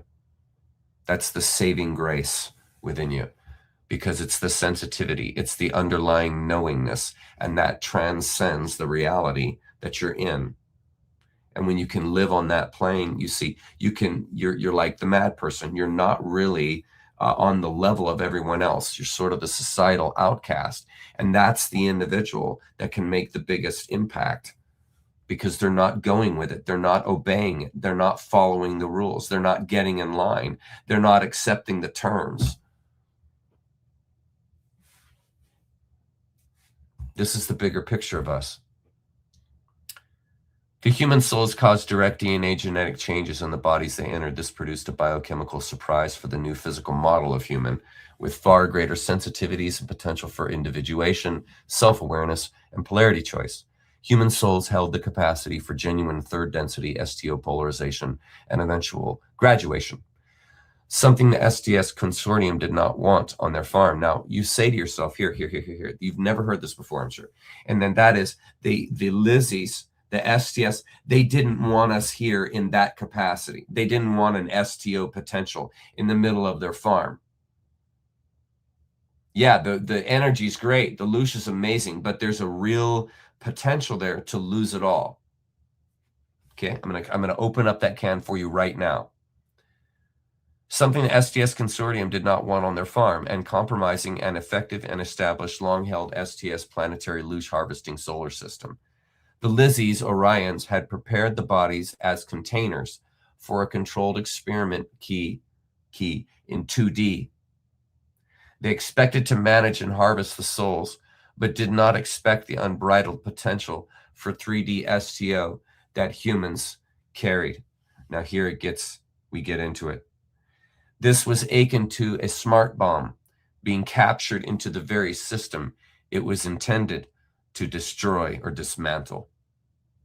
The arrival of STO souls, that's you and me, friend, that's you and me, the arrival of STO souls introduced a variable, a madness that threatens, see, doesn't the mad person threaten? The mad person threatens structure, that threatened long-term STS structure and dominance, while at the same time, we presented an unbelievable supply of loosh, which I like to call the threatening mushroom theory, and I'm going to tell you that here in a minute. I thought of it this week.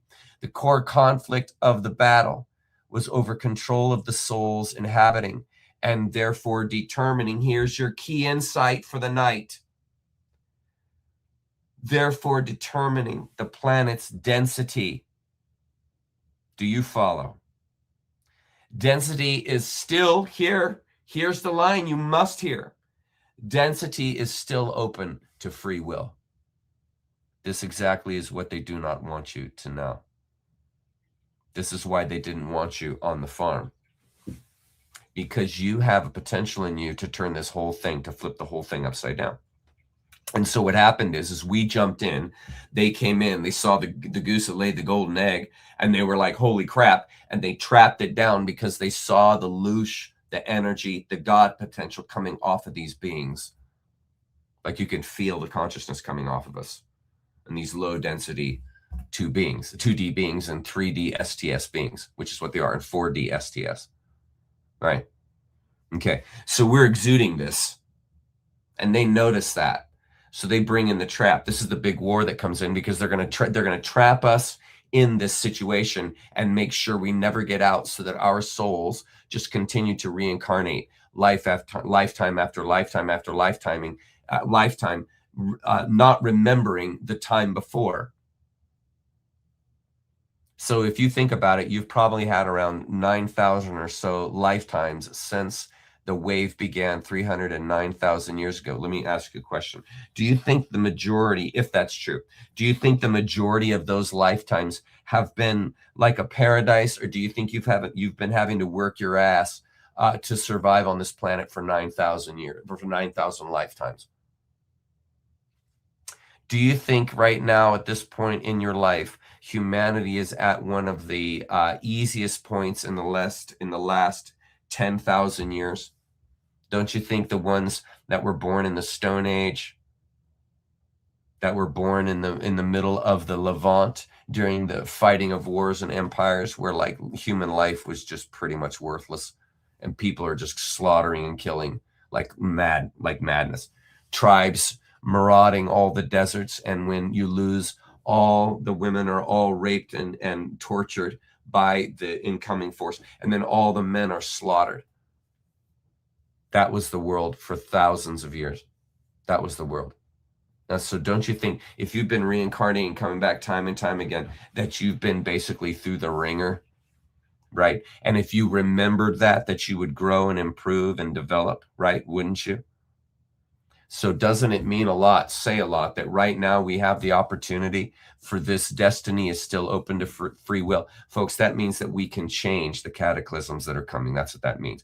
That's why we haven't been destroyed yet, in case you're wondering. There's a whole bunch of predictions that are put together at the beginning of the Cassiopaean dialogues, where they're talking about, like, by 2012, by 2025, by 2030, and so on and so forth, these major cataclysms that were to happen. And they're saying that all in the beginning of these documents. And then years later, when 2012 comes and passes, 2013 comes and passes, and people come in and say, you said the world's going to be destroyed here. Do you know what the response is? The response is that people are awakening and are changing the tide. The cataclysms are moving from what was meant to destroy us to that which brings about renewal and growth. Just like the story of Prometheus, just like the story of Joseph. Do you see a common thread? Do you see a common power that we share, that I alone, you alone, that only the collective together can access? And do you see how accessing that greater axis of energy would offer us the ability to be able to flip the situation? If you can't see that, you can't imagine it, and it will never be true. But if you can see it, you can imagine it, and you can imagine it in your mind to be true. And you know that what you imagine in your mind is what the world becomes, because the world is what you think. That's what this line means right here. The core conflict of the battle was over control of the souls inhabiting and therefore determining, there it is, determining the planet's density. Density is still open to free will, and that is why our resonation resonates the earth to a higher frequency. Are you following? You get the frequency high enough, right? They can't eat you. Remember when I said weeks ago, I tell you how to do it? That's how you do it. You raise your frequency up so high that they can't consume you. They can't take you. You are this is what they didn't want to have happen. This is why great effort has been put into place for especially the last 100 years to make sure that right now at this point, when the veil thinned, that they wouldn't lose the harvest. They wouldn't lose the catch.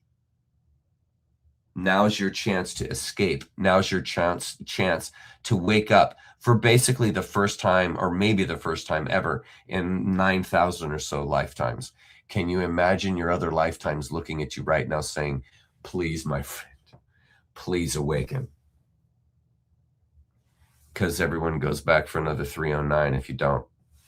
This exactly is why they do not want you to know. And then and now, the STO and STF have skin in the game, so to speak, in a good metaphor. Oh, I forgot to tell you about the mushroom. Sorry. Okay, so the threatening mushroom, that ties in to finish in what I was saying.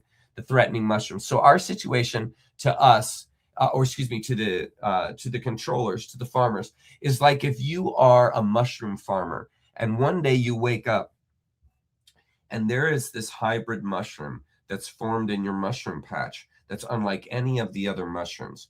And this one is like all different colors. It shines, it glows. It's like unbelievable, amazing. Unbelievable, amazing. And so you're thinking to yourself, well, this is awesome. But you find that if you leave it alone, it spreads and ends up taking all of the other mushrooms with it. And so what you have to do as a farmer is you got to contain that thing's potential. You can't let it get too spread out into the farm, or it's going to infiltrate all the other forms, all the other mushrooms in the garden, and make all of them a different being or a different fruit than they are now. And as a mushroom farmer, you just want individual classes. You want variety because people don't want to eat the same mushrooms every night. And this is, as a farmer, in other words, you want to contain the potential of that magic, quote unquote, magic mushroom you grew that morning. That's the situation here. They're trying to maintain our development, our awareness, so we don't affect all the planet and all the other resonations around us, because as you guys know, like attracts like. And if we all as a human collective raise our vibration and move further and further into STO orientation, giving of ourselves to others, giving of our arts and gifts to others, right? As we do that, everything else raises in vibration. That's how you change the catastrophe from something that was going to destroy you to a world that will grow you. The world flips, 3D flips like this, and we have a real opportunity now to flip the energy from this STO orientation that it has always been. Sorry, I haven't had my thing up. Okay. So continuing. That's the mushroom story. Okay. Then and now the STO and STS have skin in the game. That's us. And this opportunity to reverse or flip the earth from STS to STO presents a real threat to the STS people or beings. If humanity awakens, they will, just like a Trojan horse, begin to infect themselves into the local galactic area. Don't you see it? Just like mushroom mycelia, that's human consciousness, which is STS dominant. See, the local field we're in is STS dominant. That's why it's so tough here.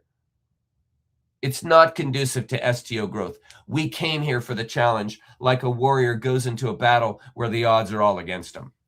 That's the atmosphere that we came here for, or that brought us here. It's that same warrior atmosphere. That's why Carlos Castaneda always referred to the awakened one, the sage, as the warrior. Do you see? This is the individual that is prepared for the quote-unquote battle for their soul, because they want to harvest and rape you here. That's what they want to do. And so you have to prepare yourself for the scene that you're in. And they don't want you to know the scene. They're cheaters. They don't want you to know the scene. The controllers don't want you to know the real story. They don't want you to know what's really going on. They never want you clued in because you're more powerful. This is what you need to understand. You just haven't realized your power because we forget every single time we come here.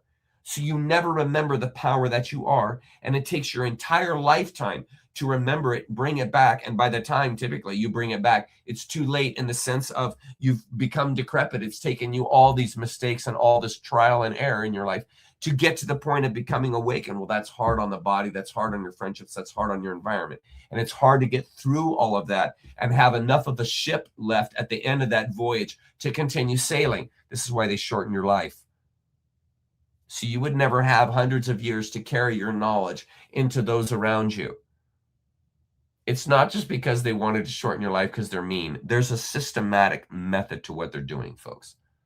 Every single decision, every single genetic change has been for a purpose. It's not just, oh, we'll try this. It's well thought out, planned, ordered, STS control. That's the situation. Just be aware. This larger field of play is the impetus for each side to fight to the end for the influence over the earth. The STS goal, the service to self goal, is to trap the 3D STO souls, that's you and me, in the reincarnation loop forever by keeping them in amnesia. That is why secrets permeate STS societies. That's why they're all secret societies. They don't want this knowledge getting out. That's why everything is held in secret.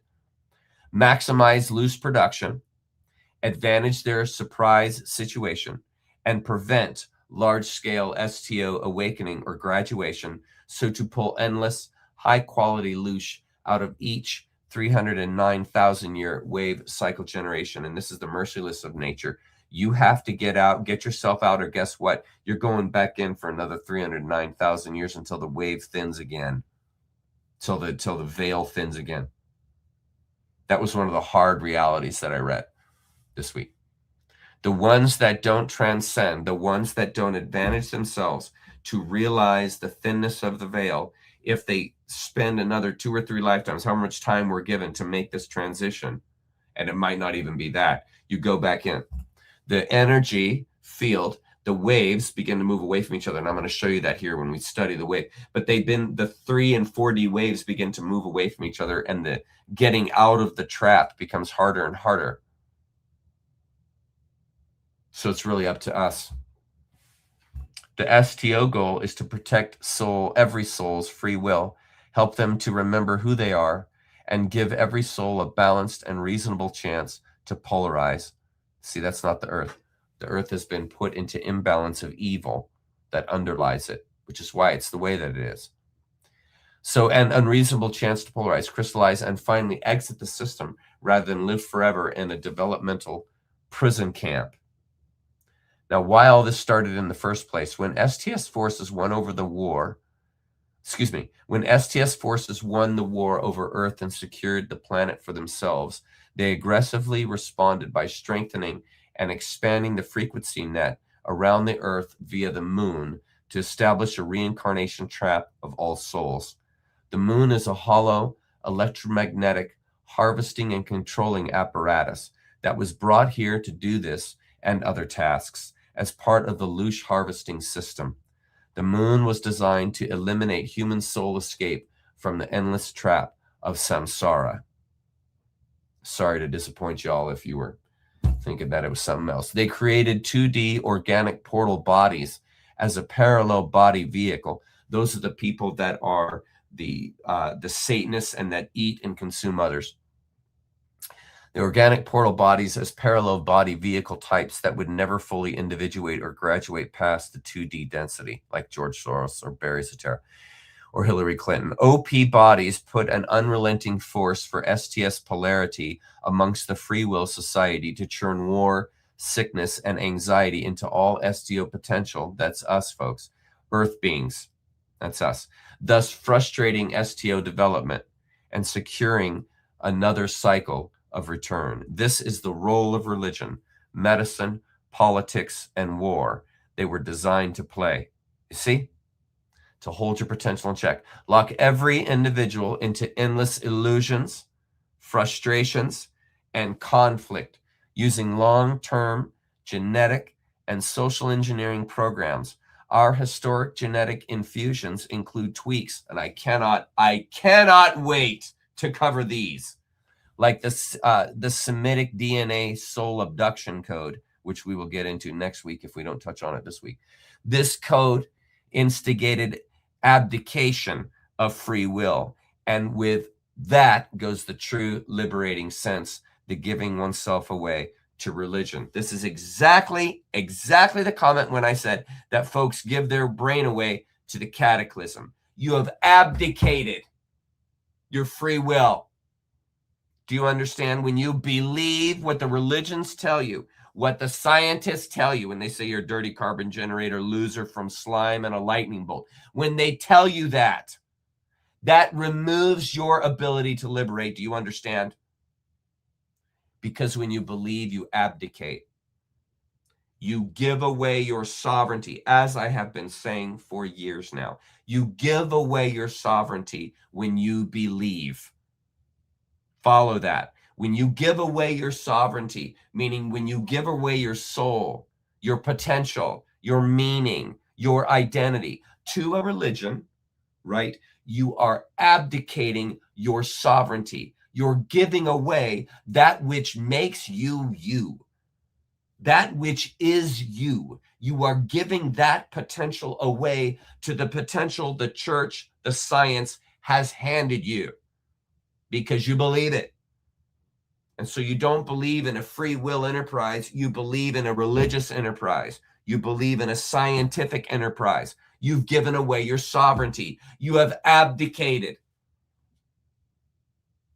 Do you follow? In other words, you yourself do it. And because you yourself do it, like I said, it's just like walking over the threshold of a vampire's house, of Dracula's home. You have accepted the invitation to believe. You have accepted the invitation into the house of having your blood sucked out of you. You've said, I'm okay with that. Even though you didn't say it intending that, you still did it anyways because you gave up your sovereignty when you walked through the threshold. Same thing. You gave away your soul's potential, your soul's sovereignty when you said, I believe that religious notion. This is what I am. I'm a sinner. I have to get atonement for my sins, and I'm going to live the rest of my life as a sinner until the day I die, when I finally go back to Jesus. You have abdicated free will in that. That's what you did doing that. When you believe that scenario, because now you're going to live that life and follow that through, just like you've been told. In other words, you are obeying. You are following the rules. You are getting in line. You are asking permission, seeking approval, and expecting reproof. When you abdicate, when you give away your sovereignty, that's the game. That is the game you are in, like it or not. And so that is a code called a Semitic DNA soul abduction code. And it is a genetic bent that is put into you, was put into you at the Semite infusion 130,000 years ago. The entire human existence has been a genetic alteration enterprise. The whole thing. That's the bigger picture that's going on here. It's not just the Anunnaki coming in 10,000 years ago. Sorry, that's just a small picture of a much larger world that they do not want you to know about, because it awakens you to know this shit. It awakens you. Then the Kantekian Aryan Nordic infusion, notice the 3 Ks. The Kantekian Aryan Nordic infusion 50,000 years later, that's after the Semitic DNA soul abduction code was put in. 50,000 years later, established from off-planet STS bloodline, namely the Kenteks, to take over all 3D social engineering agencies and optimize efficient control. That Kantekian bloodline infusion 100,000 years later became, I'm sorry, that's a misprint. I didn't finish writing here. 10 became the Khazarian Mafia. I messed that up. Okay, what I was trying to say there, this was today when I was editing and I didn't finish the sentence. I'll fix it for the slides later. Okay, that Kantekian bloodline, that is the Khazarian Mafia. Got it? That's the off-planet. Kantek was a STS planet with beings that looked like humans. They looked like Nordics. And they were a psychic, highly psychic group that was so strong psychically, they imploded the planet because of their debauchery. The genetics, the DNA from those psychotic, psychically empowered beings, that DNA was put into select groups from North Africa, the Caucasus Mountains, and the Levant. No lie, I didn't know that until I read the Cassiopaean documents. That is where the DNA from the Kenteks was put in on this planet, at the exact locations that we covered in the Khazarian Mafia long before I knew anything about the Cassiopaeans. We had already, and you guys saw in the video, I genetically found the DNA traces and I showed them to you that showed the Levant had this DNA trait called the Khazarian Mafia, whatever you want to call it, this bent for Satanism. I pointed all that out to the DNA. And isn't it just amazing? Lo and behold, it was a DNA infusion of an off-planet STS psychopathic, psychically charged group that was put into humans and turned them white. Because Kantek was so far away, the skin of melanin of the beings there didn't require melanin. And so they were white beings. That's how white races came onto this planet. The Kenteks, a naturally forming earth being, would be black as night. Melanin, that's what's required for this tough environment called this earth. There's a ton of sun radiation. Your skin needs a ton of melanin to combat that. And when they brought this distant DNA, semi-human DNA, from these Kentek people, and they put that white DNA, no melanin DNA, blue eyes, red hair, blonde hair DNA into these earth creatures, well, immediately the offspring of that are going to be creatures that burn in the sun. Duh. They've been genetically altered to have this psychic imprint, this imprint that is recognized just by the appearance of these things. That was put into the society. And see, as a part of that infusion of these Kenteks, the Kentek also had a very strong tendency to go STO. It was just like this planet. The vast majority are STS, and you have these small factions of people who are actually humane individuals, who actually want the betterment of others as the forefront of their telos. They actually want the better. They want to see others succeed. They want to see others happy. They don't loathe someone else's happiness. They don't instigate pain and torture into someone's life because they don't like them. There are people on this earth who are actually humane, believe it or not. And this is exactly the situation that was going on Kantek. And you had small clusters of people that were highly psychic, highly tuned into an STO orientation. And then the vast majority, just like here on Earth, the vast majority are globalist capitalists that are just looking out for themselves. They're not thinking capitalism, globalism in the sense of helping the global effort, right? They're thinking, how do I take from all the global population to make me more rich, to make me more powerful? In other words, vampirism. And we're surrounded by that. Vampires. People that build enterprises and companies not to help the local community, but to enrich themselves. It's unbelievable. They built all their enterprises and they just get richer and richer and richer. And the only thing they do is make more and more enterprises that give them more and more money. They don't think, you know what, I've made plenty of money or I have plenty of money. I'm just going to give all this away. And I'm going to make this entire situation stay in the city so that it does nothing but help homeless people, help people get jobs, help bring in all kinds of goodness to the society, and then all the profits given back into the city. Nobody does that. Very few do that. The people that are successful in this world are wolves. That's why you're successful, because this is an STS world. Dog eat dog. The better consumer, the better murderer you are, the more success you will realize. That's the way the enterprise is set up. Do you see? Now you can set the enterprise up to be different. You can set it up so that all this quote unquote profit, all this energy, all this invention that's coming out, it actually will pay for itself and the society will pay for itself if you set it up that way. But the society isn't set up that way. And so from the society that was set up that way, Kantek, were brought the worst of them. So imagine the DNA of George Soros. Okay, the DNA of George Soros, Bill Gates, Hillary Clinton, and Barry Soetoro are the basic DNA that they now take, let's say, from Earth to go and populate another planet. Take that concept. That's exactly what they did to us. Same. The worst of them from that planet before it blew up, imploded, they were brought, and that DNA was infused into people. Now imagine. This is why we have a George Soros.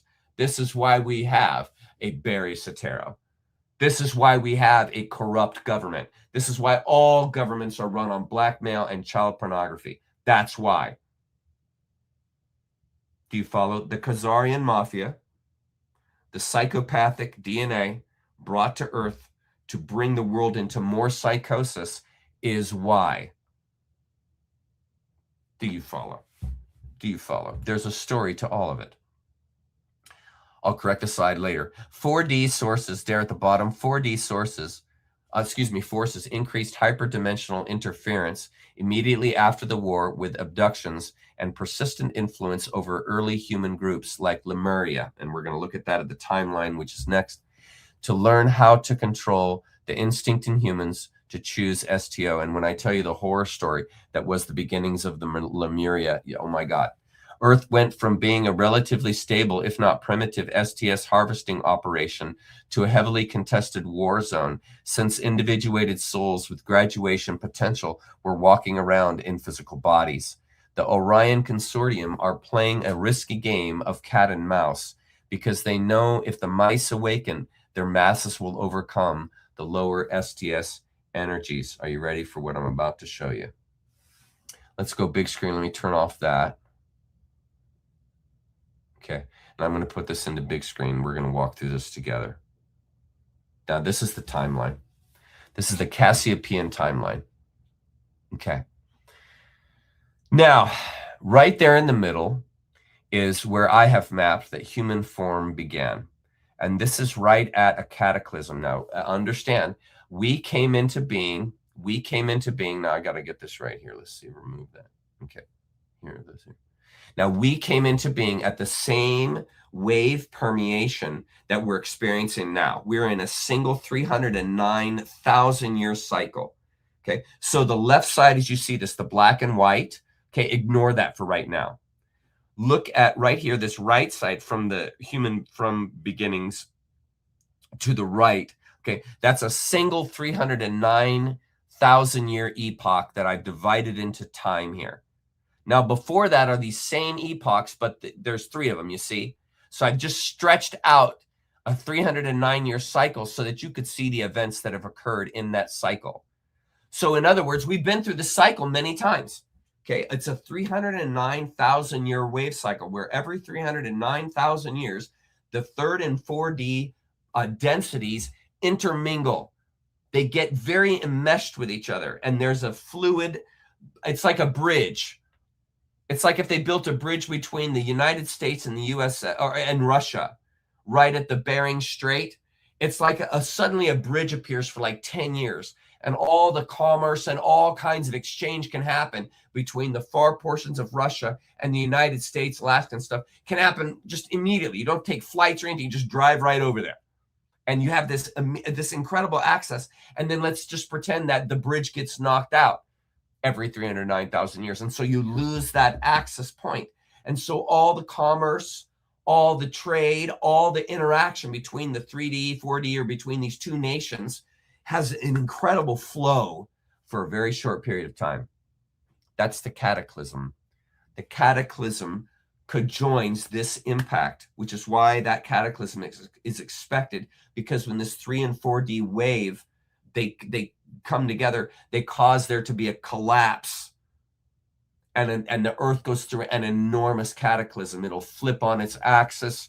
It'll get hit by a meteor. Something will happen that will cause this wave shift. And for a short period of time, there is interaction between realms that is very easy to do because they're electromagnetically resonating together. And so you have this moment of time when you can permeate that sac, so to speak. And when we came into form here, it was a cataclysm. And what you need to understand is the Earth was in the midst or just after that cataclysm. So in other words, the world was in a horrendous upheaval. And we came into these beings and we had forgotten everything. Okay, it's part of coming into 3D consciousness. We lose everything in this situation here on Earth. So it would be like you form into an adult body and you wake up one day and you're in this foreign place. You've never been a human before. Imagine how vulnerable you are. And you have these controllers that are overlooking this whole situation. And it's just like a lion pack seeing a bunch of baby gazelles that just got born. And it's like, holy crap, Frank, there is like an unbelievable food supply and we can go get them right now. And that's exactly what happened. They saw what we were, couldn't believe it, and they immediately got the trap, pulled the moon in within a couple of years, set it into an electromagnetic no escape system so that these souls can't get out and they'll keep coming back. So, I mean, basically those first years, they themselves were learning about the human being. We were a unique incarnation. This had never happened before in the universe. They didn't know what to think of us. They just knew that we produced a tremendous amount of electromagnetic energy. And so a very long process began, you can imagine, of torture and sucking out of these new beings that they're learning about, just like a laboratory. Think of what we do in a laboratory with what they do testing on animals. Think of what is happening. They're attaching things to animals. They're doing things to animals that are inhumane. They really have been doing that. This is what happened to us. This is how they develop drugs. This is how they develop, all different ways and means to intervene with the body's chemistry. And since animals have a similar chemistry to us, we share in many ways, like the immune system of a monkey. We share with our spinal system, our neurosystem, and so on and so forth. They're very tied, very, very closely related to monkeys, because monkeys come from Earth, we come from Earth. Okay, so we're very tied together. So those experiments are done in the laboratory, and this is what has been done to us. Our bodies, against our will, just like we do against the will of the lower density creatures that we bring into the lab. They took us as lower density 3D creatures, them 4D, and they began to experiment on us. Now here's the clue in. Here's another connection point for you. That's where all the torture techniques come from, friends. Those were taught. The torture techniques, the way to mind alter a human being, the way to program a human being through abduction and torture. Folks, that's a 309,000 year enterprise that you just now have found out about. That's how all those Satanists during the times of the Canaanites and Canaan and the early days of Levant and Sumer and Ur and Uruk, what was teaching those groups were these 4D beings that have been doing this stuff for 309,000 years, or 300,000 years at that point. Very, very old technology, and that's how they knew to do it. That's how those societies gathered this abducting, mind programming power. You're now finding out the story behind the story. That's how they knew.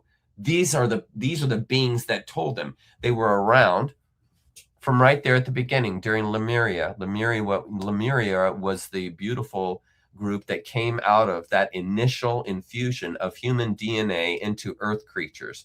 That was Lemuria.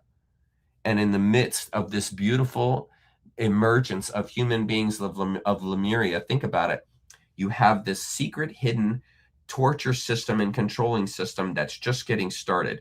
So the beings, just like we're here on Earth, they seem to give you an environment where you can thrive and grow. And they keep their hidden torturous things that they do from your conscious mind so that you're never aware of an underlying force that's interplaying and interpenetrating the surface layer. Okay, Lemuria was in that situation. Atlantis was in that situation. We have been in that situation where you have this ruling 4D enterprise that you're not aware of as a freshly born 3D being, because forgetfulness is part of coming into the 3D world. So you're unaware. And so you would never guess or know that there is this true evil that is really using you as a source of energy. That doesn't give a rat's ass about your development or what you think or your comfort or any of that stuff.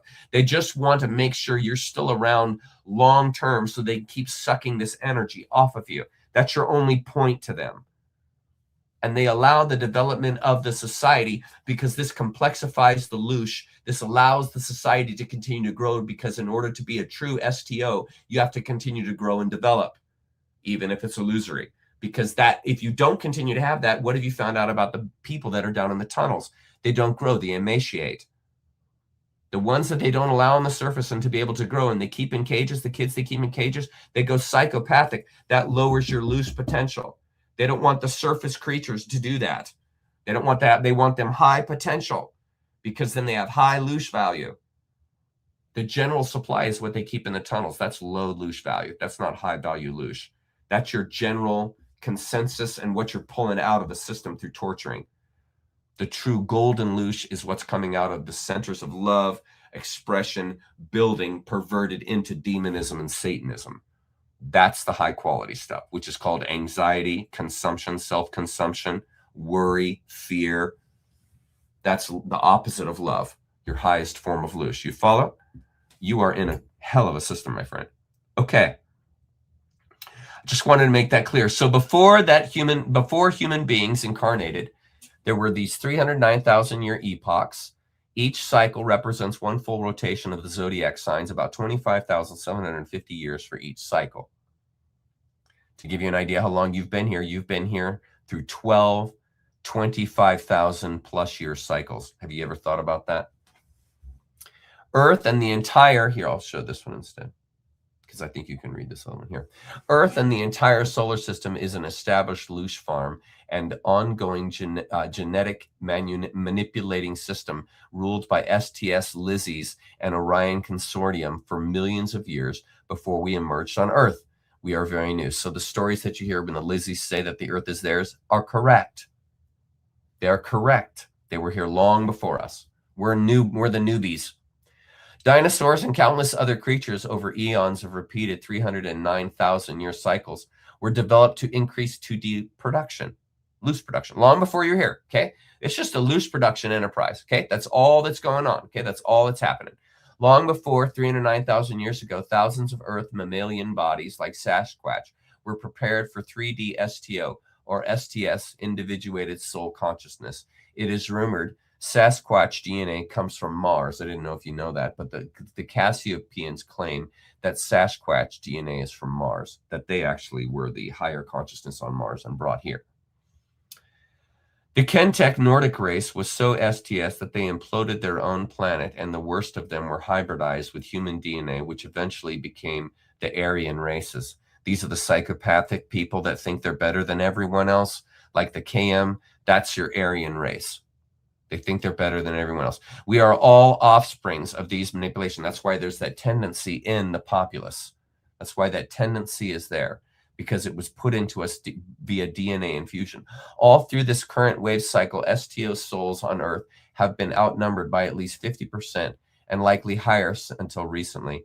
The wave of STO is difficult in this 3D world, and that is why the deck has always been overstacked against us. We agreed and wanted it that way, like a warrior takes on the worst odds, because it motivates a greater axis of strength to access. Ongoing multi-million year Lizzie Loosh farm, bottom right or bottom left, and genetic mutation programs cover and run the planet. Okay, it's just a standard Loosh farm. Earth is a sauna. Multi-million year epochs of intense flora and fauna development and catastrophe, including the giants, unfolded. That's all our prehistory. So to all be clear, according to the Cassiopaeans, our prehistory is obviously the dinosaurs and these repeated 309-year wave functions with massive catastrophes that coincide and go along with it. This is the rhythm that was established long before we were here.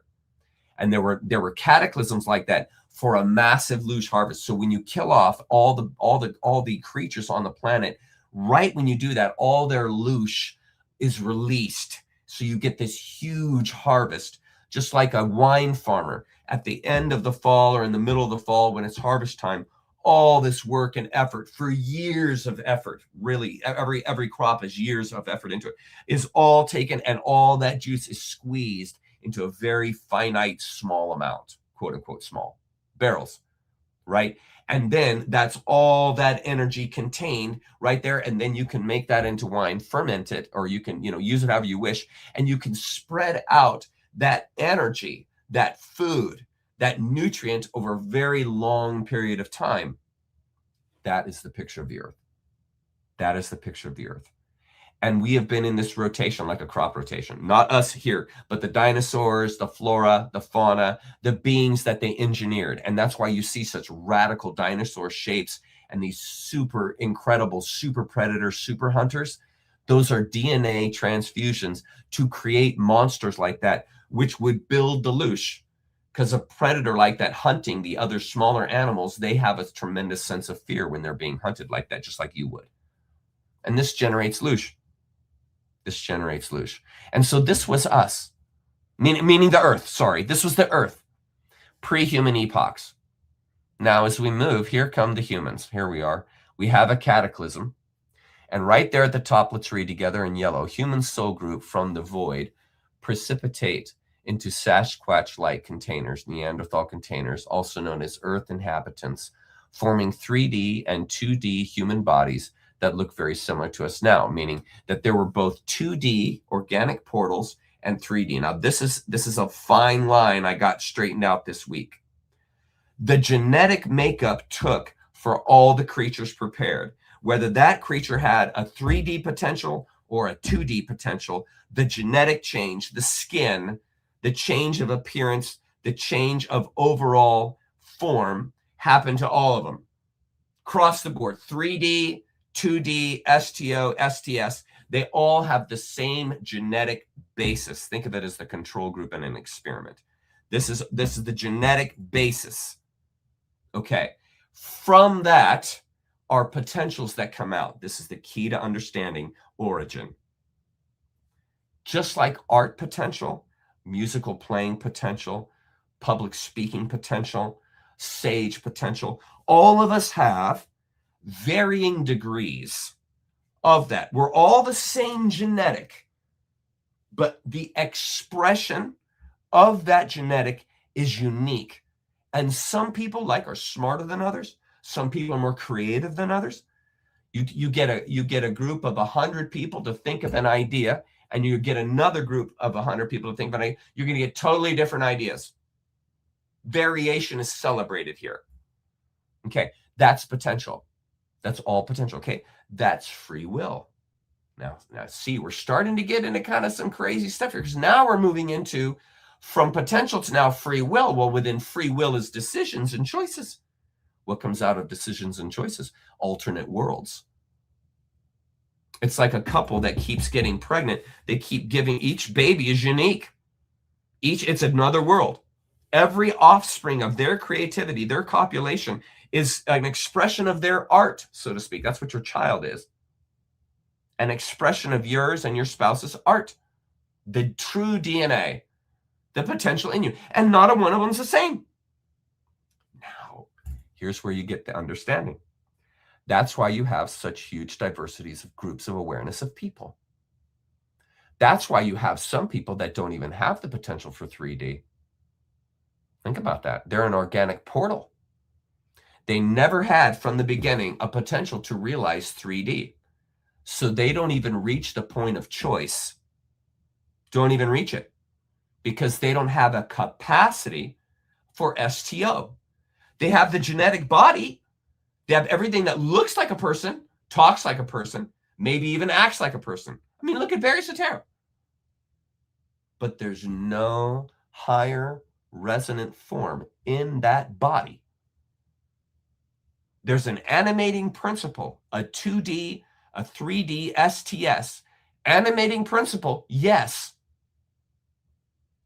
But there is not the potential for a higher consciousness than that. There's just instinct. There's not values. There's not morality there. Those don't exist. Those are higher consciousness. There's not true love there. There's a portrayal, a playing of love, and acting like love. Because if you hang around people long enough, you can tell what they act like when they're in love. So you can kind of fake it. Sensitive people will pick up on it. Insensitive people won't. Point being, you have all these bodies with all different potentials. This is the key. And it's sort of like having all kinds of different engines, and you give all of them the same fuel, but each one's going to have a little different horsepower. And this is what we have with the human collective. And so when we jumped into these bodies, all the bodies had different potentials.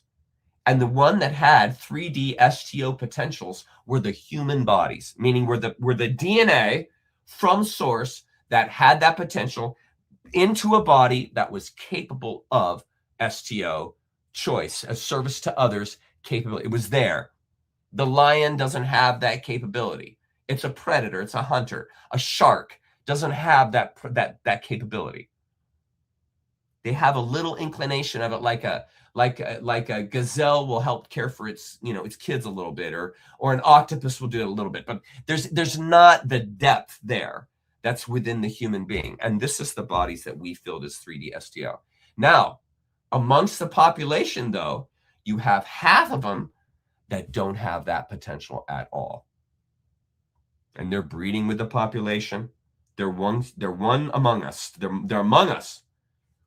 And it is that low density, no higher potential, no understanding of morality. They understand morality in this is the doctrine and how the society exists, but they don't feel the morality like compassion from their heart. They're following a law that says, don't do this, do that. But there's not moral in there. There's not higher consciousness in there. There's obedience. There's following orders. There's integrating into the plan so that I just am a drop in a bigger plan. You see, there's no self-determination there. There's no self-will there. There's no sovereignty there. And those type were part and parcel of the human, quote unquote, population. That's true to this day. This is one of the key points of emphasis or points of departure for the Cassiopaean understanding. Everyone has to understand, same genetic, different potential. And that's the way it is on Earth. And that's why you see people that are true monsters. They don't have a moral impetus. They don't have a love instinct. They don't have a capacity for compassion. It doesn't exist. It's not there. They will never feel bad any more than a wolf will feel bad for killing 20 chickens in a coop one night. It'll never have a moral question. They're like, should I have killed all those chickens? I mean, I just screwed that farmer over. No, he would never think of that. He'd come back the next day to look for more. Look for more. My God, why wouldn't I want that? See, STS. There's no higher thought. Half the population, over half the population is those. That's why you have this. And some people are married to a 2D and they don't even know it. Don't even know it. And these are the people that remain frustrated in their marriage year after year after year after year. This person just doesn't have a capacity for love. They don't feel anything. They just don't. It's not there. They faked it during the courting. They faked it to get into bed. But the long-term living with this person, like this person doesn't even have basic compassion for me. That's the 2D. That's what can happen. It's not safe. The world is not safe. Nature isn't safe. You are in an unsafe environment, and you will have to grow in that unsafe environment. That's that access to potential that I've been talking about, the access to strength. You get that because you chose to engage an impossible situation. In other words, you made your bed, you now got to lay in it. You made your bed. You came here for the challenge, friend. You're going to have to step up if you want to escape. You're going to have to step up. It's your only option. In other words, you don't have a choice. If you don't wake up, you're going to stay here. And mercy's like, and nature's like, fine. If you're not going to wake up, okay, well, here's another 309,000 years for you to learn your lesson. And guess what? If you don't learn it in that 309, you're going to get another 309,000 years to learn your lesson. And until you learn your lesson, you're going to stay there. I wish it were different. Nature's ruthless. Nature's ruthless. Okay. In yellow, Earth inhabitants forming 3D and 2D human bodies that look very similar to us now. 50% take 3D consciousness, 50% are OP. This original group eventually becomes one of the advanced civilizations called Lemuria and is exemplified in the Oriental society. So here's your next clue in. Did you know that that beautiful society of Lemuria is actually the authentic DNA of the Oriental societies today? And did you know, as we studied when we studied Zen, that China, remember, is separated by the Himalayas? It has really been its own history for thousands and thousands of years. It's been in this pocket in the world with ocean on one side and mountains on the other, and the North Freezing Zone north of it. And you have a DNA from Lemuria that permeates this Oriental culture, these Far Eastern cultures. And isn't it ironic, and doesn't it make sense? They developed the Tao. They developed the idea of flow, chi, the chakras. This is offspring. This is the beauty. See, this is why it's so important to know this. They don't want you to know this. This shows you the beauty of our history. This is our truth bleeding through no matter what they have tried to do to crush us. That truth, that organic light within you has been able to survive despite the situation that they've been trying to suppress it till it can't awaken. And to this day, even after 309,000 years of this nonsense, we still have entire populations of people that see through the veil. They see through the plunder. They see through the madness. They see through the tragedy. And they stay. They stay for their love and compassion for others and their desire to change the situation because it's a free will. We still have free will. It's just been so suppressed it hasn't been able to express. This transition between realms gives you the opportunity to express, my friend. It gives you the opportunity to express. So then an enormous 4D war took place, and they locked down the planet. The moon moved into place to secure soul capture mechanism and keep the entire human collective trapped on planet Earth. Earth was immediately placed into a soul net, and very few souls, if ever, if any, escape.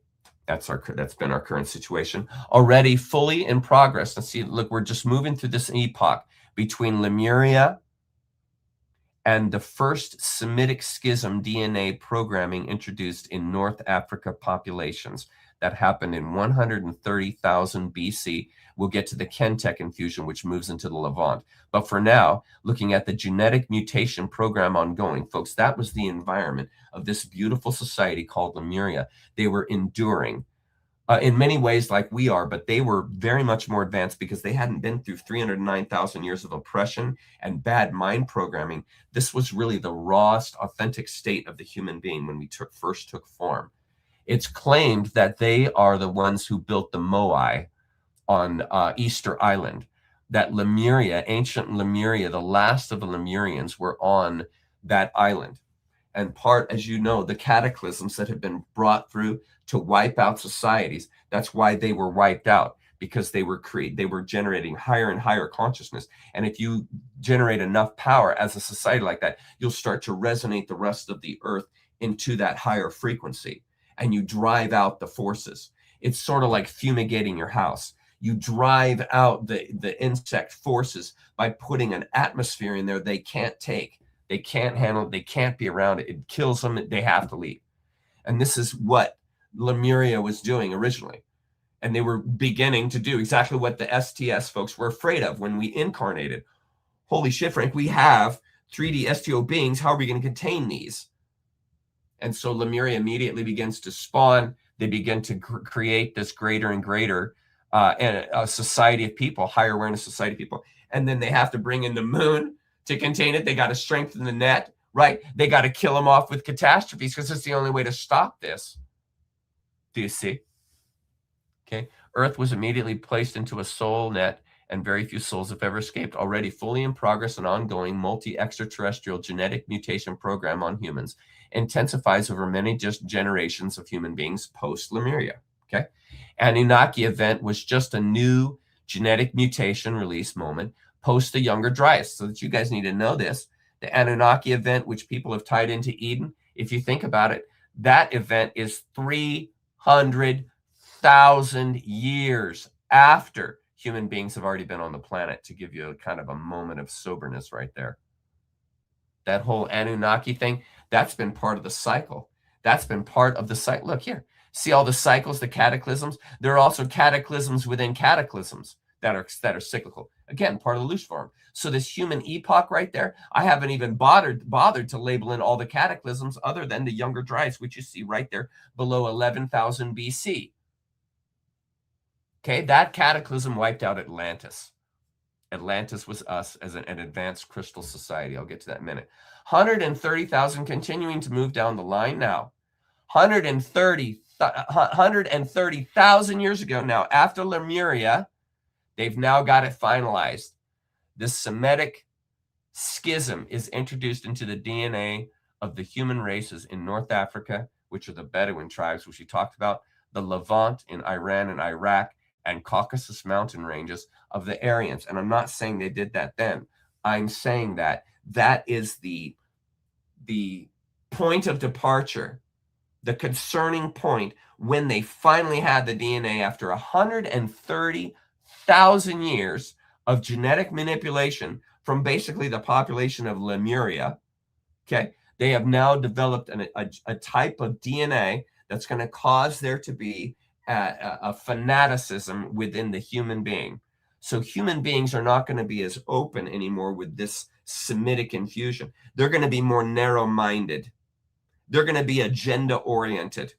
They're going to be coming here with the intention and thought of, I'm going to obey. I'm going to be a bot. This is the Semitic infusion. I'm going to give my sovereignty away to belief.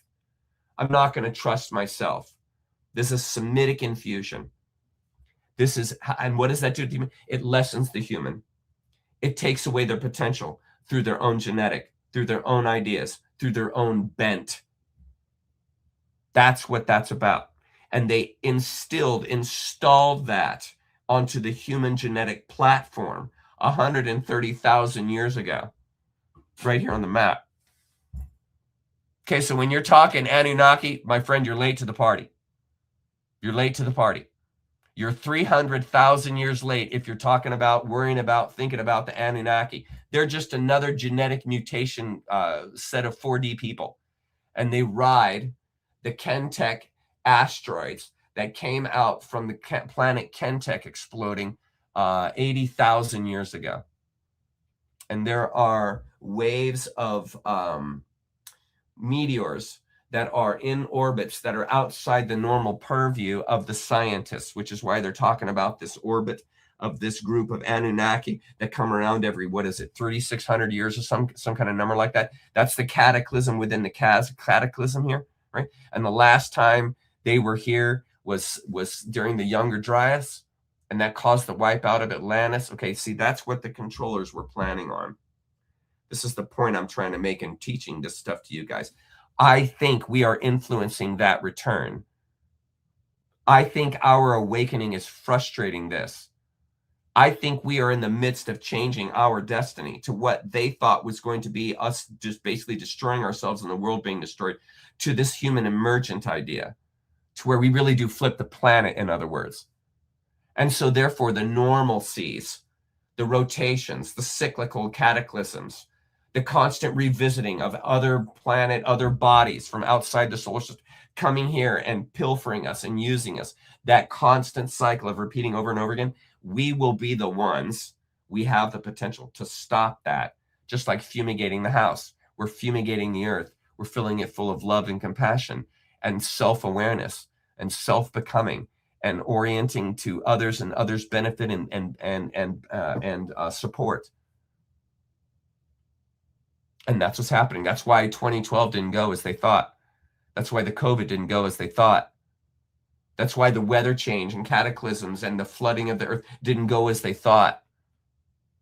That's why you've been hearing on the, suspicious observers for, my God, now he's been talking about it for 5 years as the big one. The big solar flash is coming. We are all effed. We are all effed. Get your supplies. Save yourself. Why do you think it hasn't happened? Did you guys notice when that satellite came through, all of the explosions, the CMEs that were coming off the sun? Did you notice that they all were firing off the opposite side as that thing came through and went around our orbit? Did you guys notice all the explosions? Don't you think that would have been happening towards us if the Earth was low frequency? Those were planet-ending spikes, by the way. The CMEs that were coming off the sun were halos, like obliteration if the Earth is in that path. And it was blowing off the opposite side of the Earth. You saw it. And you hear him almost every week showing the big coronal holes, which cause there to be the radiation flow. The flow from the sun increases. The solar wind comes out of those holes, coronal holes. And that's when you get the flashes and shit. And we've been getting those things like left, right. We haven't gotten it. I'm not saying it's not coming. I'm saying, folks, we are way past due. That should have been here decades ago. And notice that their psyops aren't working. Notice how people are finding out how corrupt the government is. Have you noticed that? Have you noticed they're breaking down all of the trade agreements that have been going on in the Levant since World War II? You know who established those trade agreements? The KM. You think it's the KM that's breaking up the stuff that's going on in the Levant? Do you think it's the KM that is breaking down the money systems? No, that's us. That's us. Don't give the credit to others. That's us. That's our awareness that's causing the changes in the power systems on this planet. That's why our power is going to shift AI from being what would have destroyed us to being something that's going to exemplify us. We're Prometheus, in case you didn't know. We are Prometheus. We carry the fire of knowledge. And if you simply clue in to the fire of knowledge, they cannot capture you. You become tasteless to them, to the controllers, because you don't buy the lies. When you see Hillary or Barry up there talking, or George Soros talking, or someone from the Southern Poverty Law Center, when you see those people talking on stage, you don't buy it. You see right through them. You don't laugh at their jokes. And you see right through their financial solutions that are not financial solutions, which is why the world has not been gold back, asset back for decades now. That's why. It's not a humane enterprise that's been running things. Have you noticed how hard things are being pushed to go to a gold-backed currency? Have you noticed how hard the push is for that? There are reasons behind these changes, folks, that you are saying, of establishments in the society. These are establishments that they have been putting in place for 100 years, my friend. The entire stuff that went down at Jekyll Island is part of this. They have been making a concerted effort for well over 100 years for the wave cycle we are entering right now. What you have seen happening for the last 100 years has been a preparation to try and suppress the population so hard that there's no chance they transcend during the cycle. That's the bigger picture. So don't get caught in a war. Don't get caught in a psyop. Don't get caught in an event. Don't get caught in any of these single one-time action kind of a thing. Look at the bigger picture at hand and become part of that movement, which requires your participation in a much more psychic way than you maybe realize. Awakening is a big part of this. Now we continue. 80,000 years ago, planet Kantek implodes from STS, and the worst of the Nordic race is moved from Kantek to Earth and is infused genetically with human DNA to create Aryan races. That's the Caucasoid precursors. That's what was going on in Atlantis. And part of Atlantis was 3 different cultures. There was one that was like Native Americans. There was one that was Kantek, and there was one that was like the Near East. So you had a service to self Kantek group growing in Atlantis, high technologically advanced psychic society. And then you have a sort of an East India or a Near East India society that's based on dreams, much like the society is now. The first one, the Kantek, is authority, a society based on authority. And then you have a third influence, which is Native American, which is a society that's based more on the Oriental or Lemurian or Zen idea, which is flow. And these 3 groups of people were what composed Atlantis. And they were a crystalline society. They used crystals and they built crystals. There's a giant crystal pyramid at the bottom of the Pacific that forms the Bermuda Triangle. That's why the Bermuda Triangle is like what it is. There's a huge crystal bigger than Gaza that's down at the bottom of the, that would be the Atlantic Ocean. And that's why you have the Bermuda Triangle, and they have all the electromagnetic crap going on for the planes that fly overhead, and like engines stop and boats sink. It's because that pyramid, that crystal pyramid, is at the bottom of the ocean there, and it's projecting all that electromagnetic energy that F's up all of the sensitive equipment on planes and boats and stuff. Okay, so Atlantis was this incredible society, highly advanced society. And the STO potential began to expand past that Kantek STS type of population. And so the controllers that are running those 3 societies, just like they run society now, wiped out the planet. That was the Younger Dryas. That's what you see right there at 11,000 BC.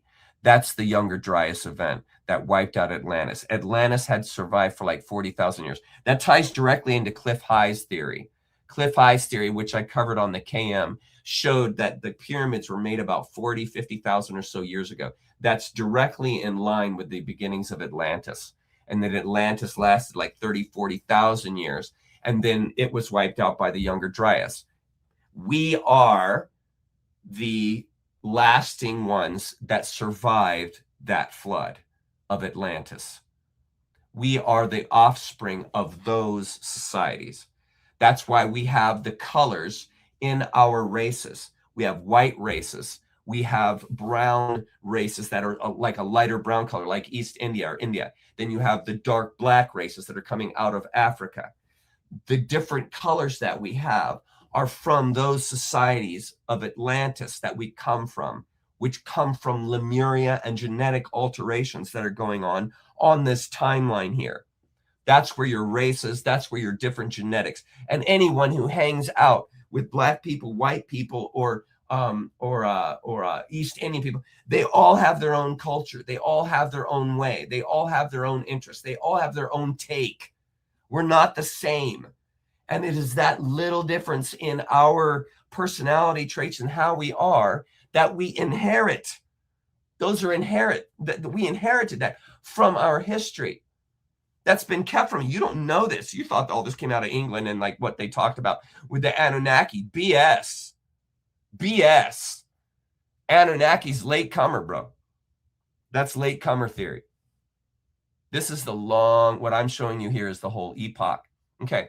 So 40 to 50,000 years ago, Atlantis forms out of the higher capacity human beings, and Kantekians, notice the 3 Ks, but ultimately given STS and cataclysm wipes them out anyway. Pyramids come from them. These were STO and STS Atlanteans. Now, what you need to understand is, and remember this, the Kantex that they brought in, that DNA, there's a strand of it that's STO within the STS overwhelmment. Just like in the overall population, the vast majority of people seem to move into sort of this STS. I'm going to follow orders, get in line. I'm going to, make a bunch of money for myself. I'm going to make a bunch of, success for myself, and I'm going to exploit my power, put that into the system. A lot of people are like that. Not a lot of people are like sages, where it's just like their whole life, all they want to do is give to others, help others, and they don't care about their own comforts. Okay, so it's a not resisted, but it's a what do they call those strains in genetics when it doesn't come out? It's a what is it called? I can't remember the name, but recessive. It's a recessive gene, it seems, but it is the more powerful of the two.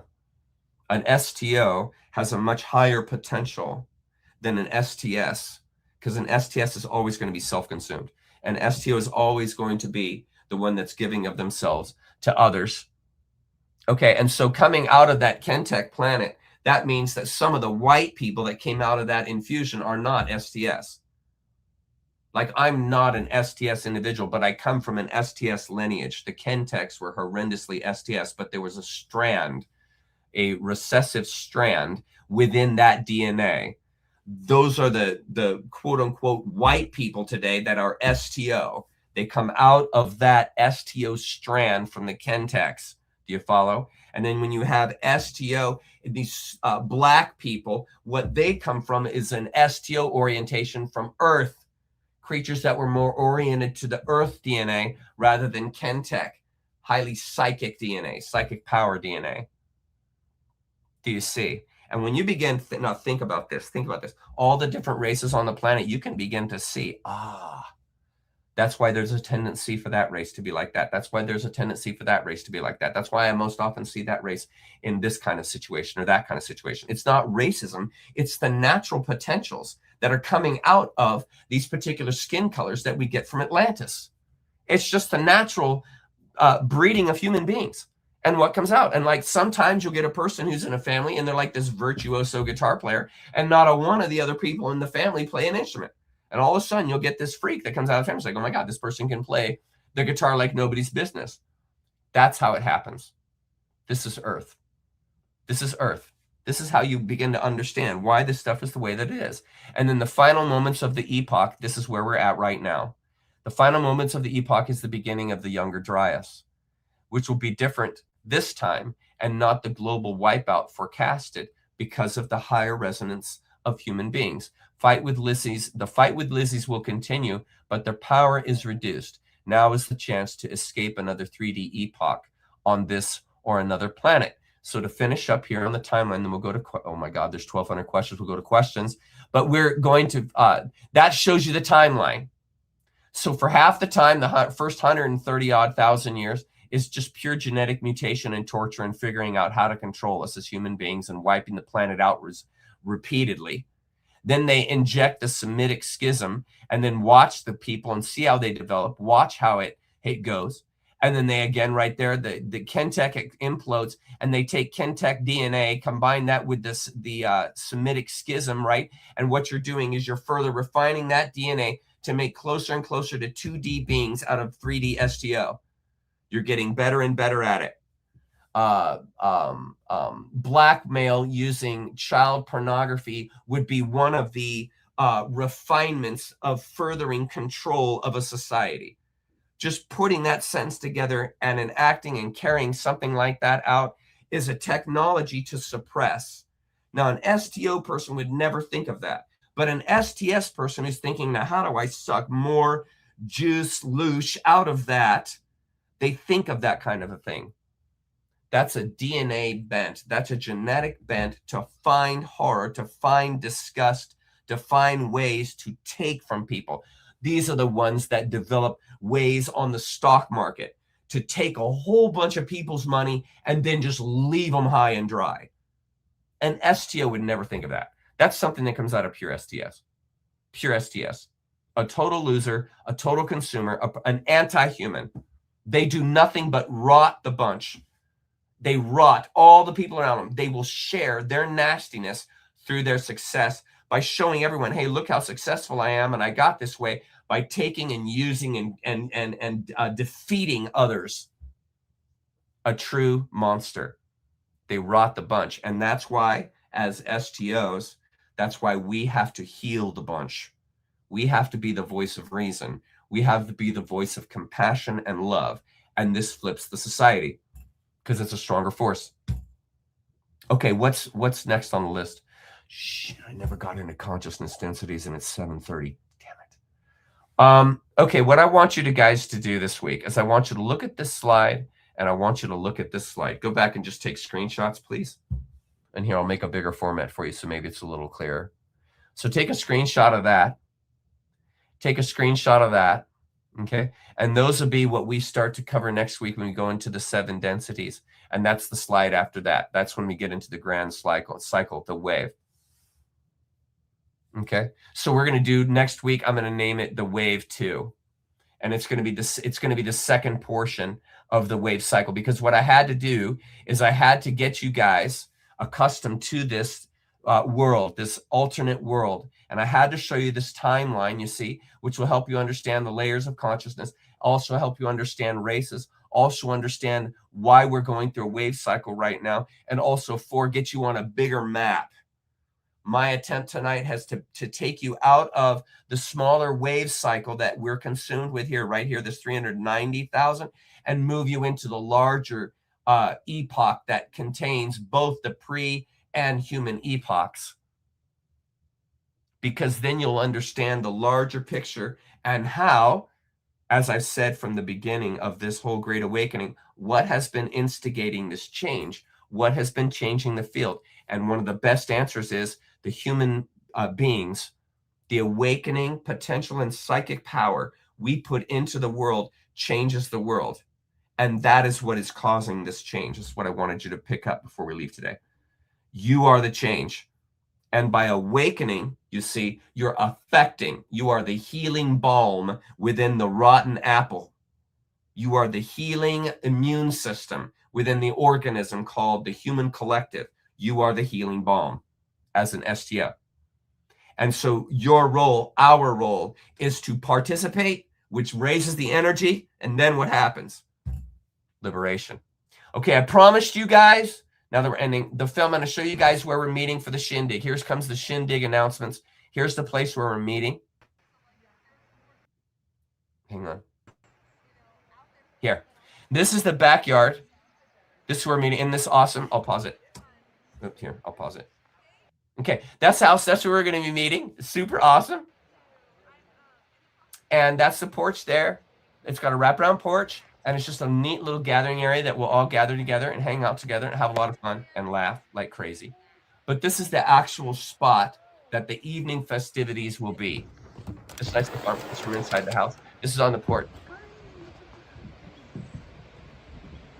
And this is where the event is. Isn't this lovely?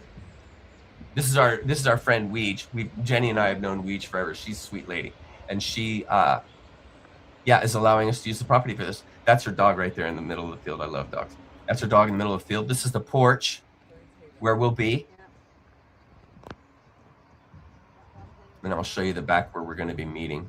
It's going to be beautiful weather. It's going to be awesome. It's going to be beautiful. And this is where I'll give my presentation. Puppies. I love puppies. Okay, that's where we're going to be. Okay, so that shows you the place. Remove. And was there anything else? Oh, here's the map. I'm going to show you maps for those that are traveling. Okay. So this is directions to the morning gathering. And it's called Wake and Bakery, where we're going to be gathering Saturday, the 10th, or the 18th at 10 a.m. Okay, that's the address. That's where we're meeting at 10 a.m. on Saturday morning. We'll be there from 10 to 11. And the point of meeting at Wake and Bakery is to have any kind of food or anything that you want to grab for breakfast or brunch or whatever. Use the restroom because the restrooms on top of the mountain aren't so nice. And meet together, and then we'll caravan up together, up the mountain after Wake and Bake. Okay, it's literally called Wake and Bake. Our neighbors started it. It's awesome. Okay, and then this is directions to where we're going. This is where we're going to meet at 12 noon on Saturday, the 18th.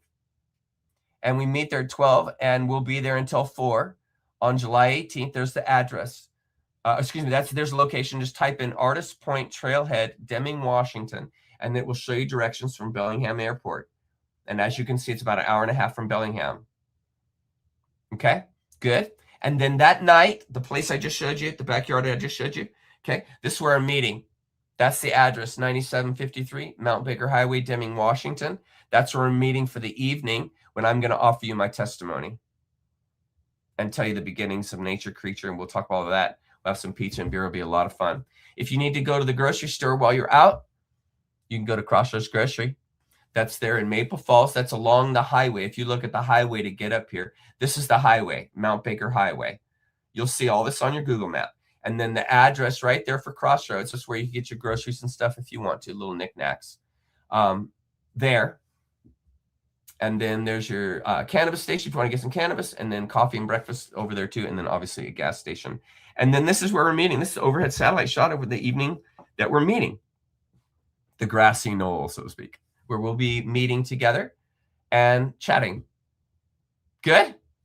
Okay, let's go to comments. We got 1,300. Holy crap.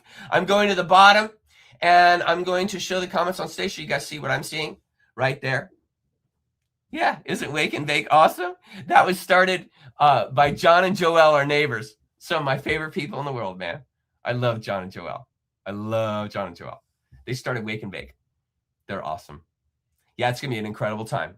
A wonderful time of getting together and joining together as a family, looking at each other in the eye and giving each other a hug. It'll be amazing.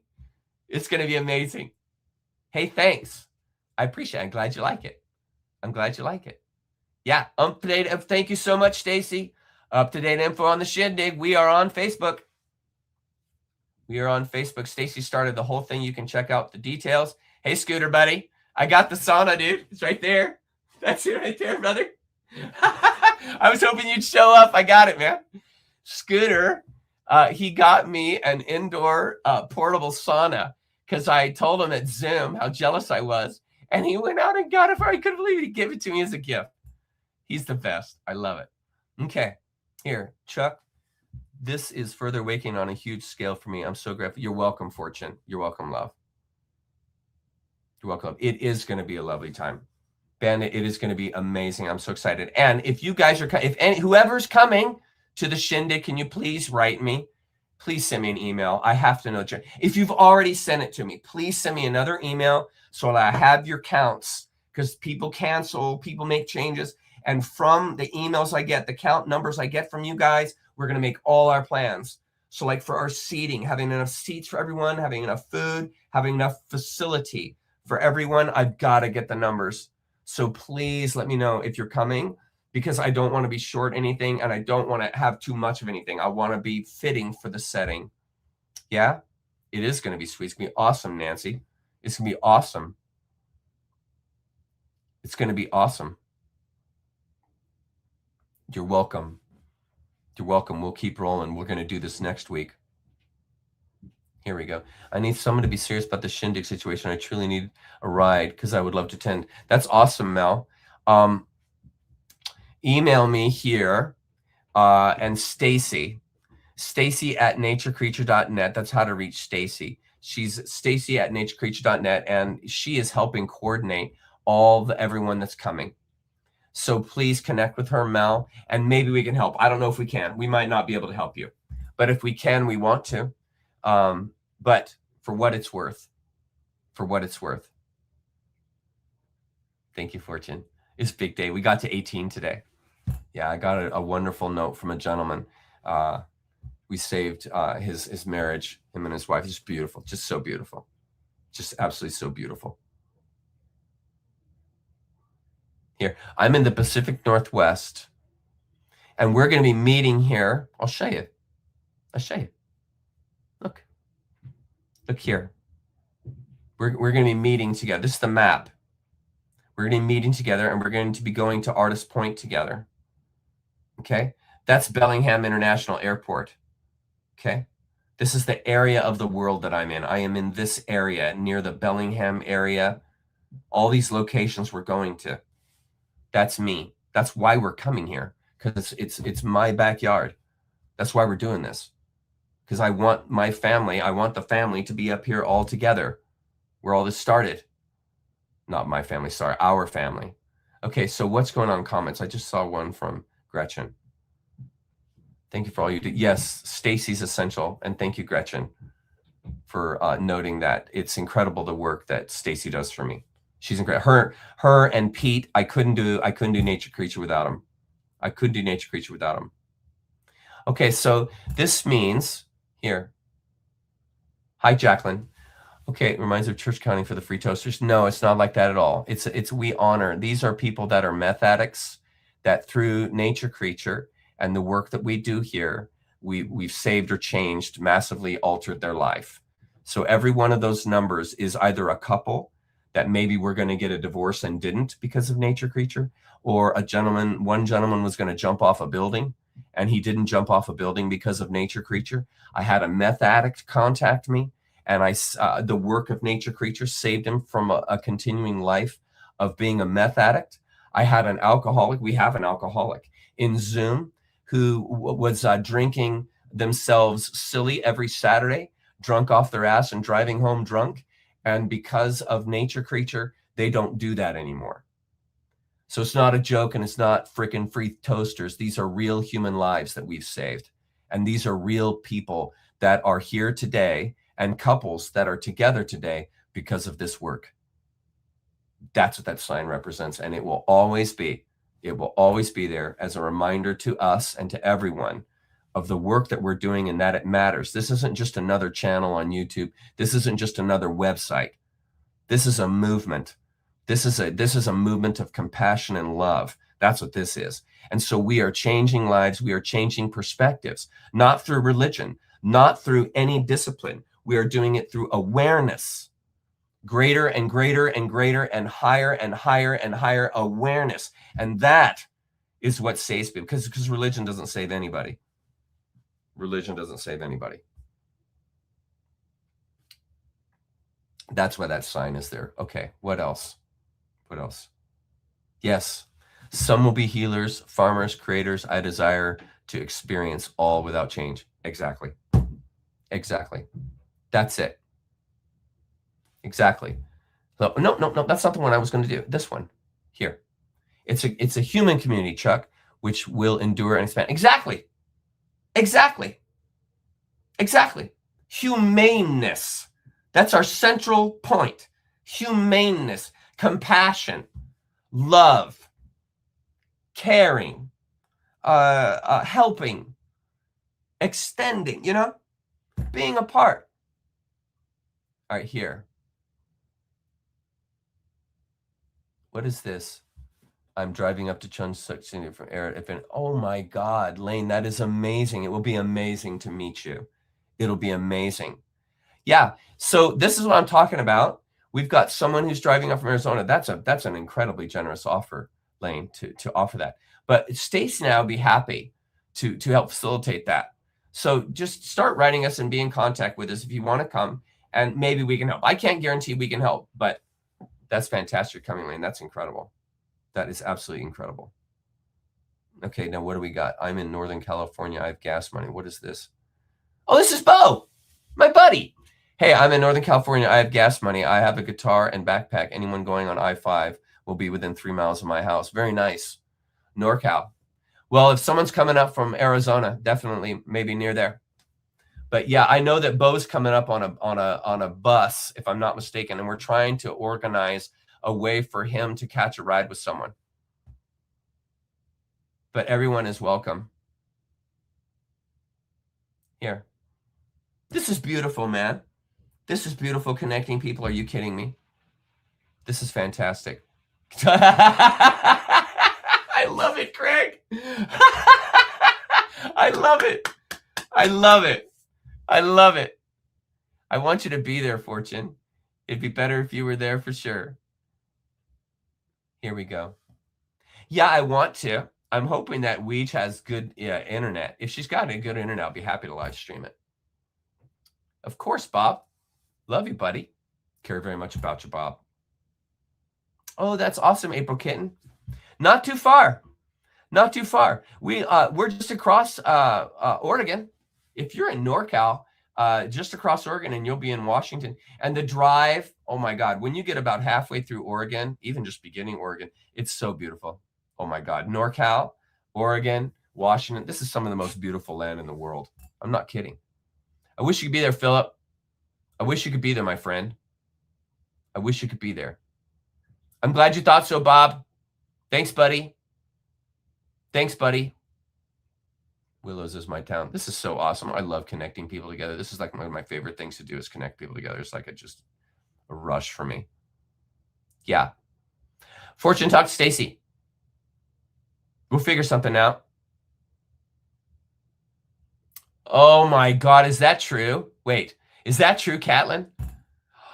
Well, if he's got 30 guitars, then he's a player. I bet he's good, or she, whoever it is. I bet you they're good. Anybody who's got 30 guitars, they're a player. They ain't just doing that for the fun of it. They're doing it because they love the instrument. Awesome. Hey, what matters is the thought, my friend. The thought is just as powerful as being here, man. Just send your love, and we're all good, bro. Thank you, me too. Hi, Christine. The event is so amazing. It becomes an actual event. Bit short notice, but now I have the best reason to book that trip to America. It'd be awesome. It'd be amazing to see you. I've been announcing it actually since December last year, but it's okay. It's okay. All good. All good. My boyfriend and I are players. That's so awesome. That's so awesome. Guitar is an awesome instrument. One of my favorites for sure. One of my favorite instruments for sure. This is beautiful, man. I love seeing you guys connect. Okay, so what I'm going to do. Oh, it's only 7:45. We got time for questions. Okay, more questions. So throw me, if you guys have any questions about tonight, we'll go over it. We're going to do the wave 2 next week. That's going to be next week's talk. And we'll do consciousness, the 7 layers of consciousness, and we're going to cover the wave. Yeah, another family group here from Stacy. Stacy's like the superwoman here, a nature creature. And she connects everybody also. She's got the same disease I have, connecting people. It's awesome. Here we are. Can't wait to meet the gnomes. Yeah, I'm going to play the gnomes, Matt. Good buddy. I'm going to play them. They're on the show today. Here we go. The book of Genesis. Hi, Jay. In the book of Genesis, it mentions human life being capped at 120 years. Is this part of the human? Yes. 100%, Jay. 100%, Jay. Yes. I'm pretty convinced at this point we were meant to live anywhere from 1,000 to 1,200 years. That's my guess. That would be the proper amount of time to go from a 3D STO birth to a 4D crystallization.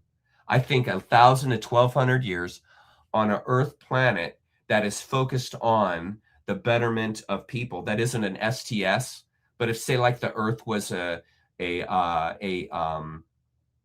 STO, I think if you had 100 or 1,000 to 1,200 years as an STO on an STO planet, I bet you'd crystallize. I think in 1,000 to 1,200 years you could do it. So yes, we were manipulated, dumbed down. Chuck, I need to reach out to you. I think I won't make it on that board behind you. What are you talking about? What are you talking about? So reach out to me. I'm at chuck@naturecreature.net. What are you talking about? Contact me, please. Chuck, have you seen Trump with those Nordic whites? And if that's real, do you think I think that is not real if you ask me, but I do think the Nordic whites are real. But I think I think the vast majority of them are STS. I think there's, though, a few that are the STO type. But I think all of that stuff that you see in the media with aliens and stuff like that, I think that's just softening people to the idea of alien influence. I think that's what that's for. I don't think it's necessarily to show you facts. I think it's to help soften you to the idea of these other worlds, because they have really suppressed that to help keep us from expanding, thinking that the Earth is the only thing that exists and the entire universe is either fake or rotates around the Earth. Do you see how that shrinks your brain? It shrinks your reality and keeps you from expanding to have that idea. You see? Yeah, for sure. I want to know what's going on there. Yes. Yes. Agree 100%, Cindy.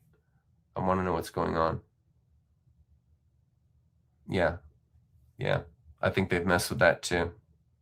Okay. Are you sure? Okay. I want y'all to understand this. The majority of them are, but not all. But the Aryan race is what you see in the Khazarian mafia.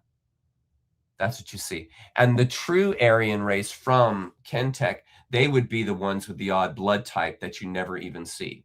There's the Khazarian mafia that I talked about in parts 1 and 2. That's the Khazarian mafia that is semi-seen. Then there's the Khazarian mafia that no one knows the name of and that no one ever sees. Those are the direct intermediaries to 4D. Those are the true, in my opinion, Aryan race. They would be the closest to the Kantek society.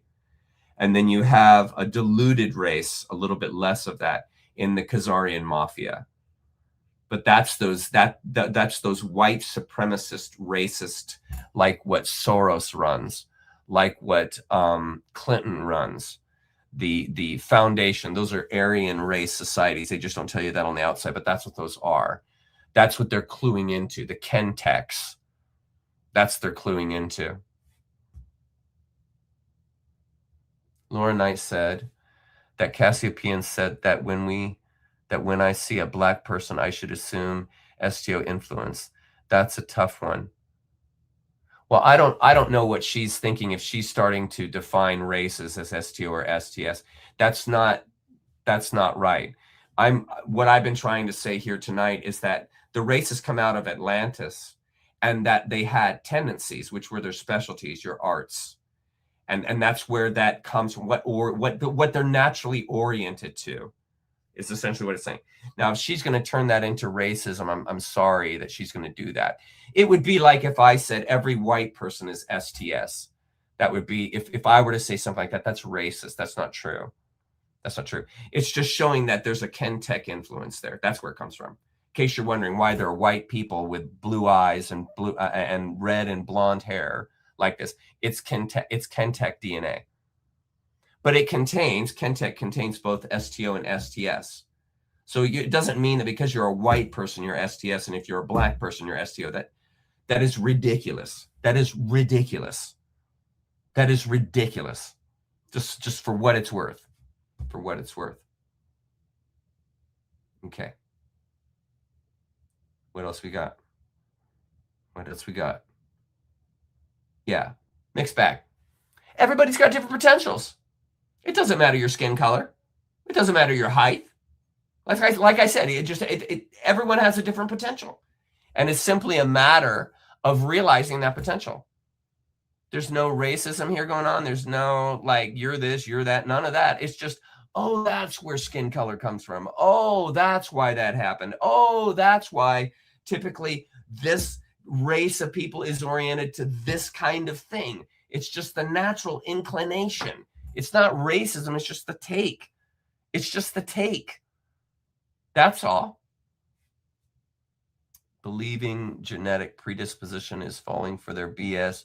We all have agency and we'll choose for ourselves. Yeah, Yeah, exactly. Just like like I was born of a father that was a pastor. So there was a predisposition in his offspring, namely me and my brothers and sisters, to do that kind of a thing. If I was born from a great virtuoso guitarist, there would be genetic predispositions for that in my bloodstream because I come from a genetic, a virtuoso. Does that mean that I'm going to be one? No, and probably won't be. But the predisposition is there. So I don't think it's this big, nasty, negative thing. I think it's just something you get out of your parents. It's a tendency. But you choose for yourself, of course. Again, we need to all fall into the idea or have the idea that everyone just, you think for yourselves, you choose for yourself. You'll have tendencies and things that you like and tendencies and things that you don't like. Like I've never had the tendency or desire to gamble. That's not something that's ever been attractive to me. It's never been a take for me. But I have friends, and I've had friends who couldn't stop gambling. Like it was a thing. And it really harmed them, some of them. Really harmed them. Yeah, and so this is just predisposition coming up.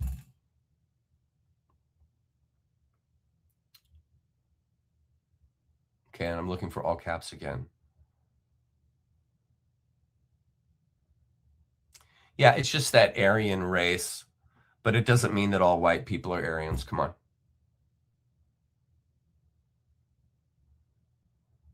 Yeah, I looked into that RH negative and positive stuff. It's pretty. There's one called a RH null. I think that's like only like 16 or 60 people or something in the world.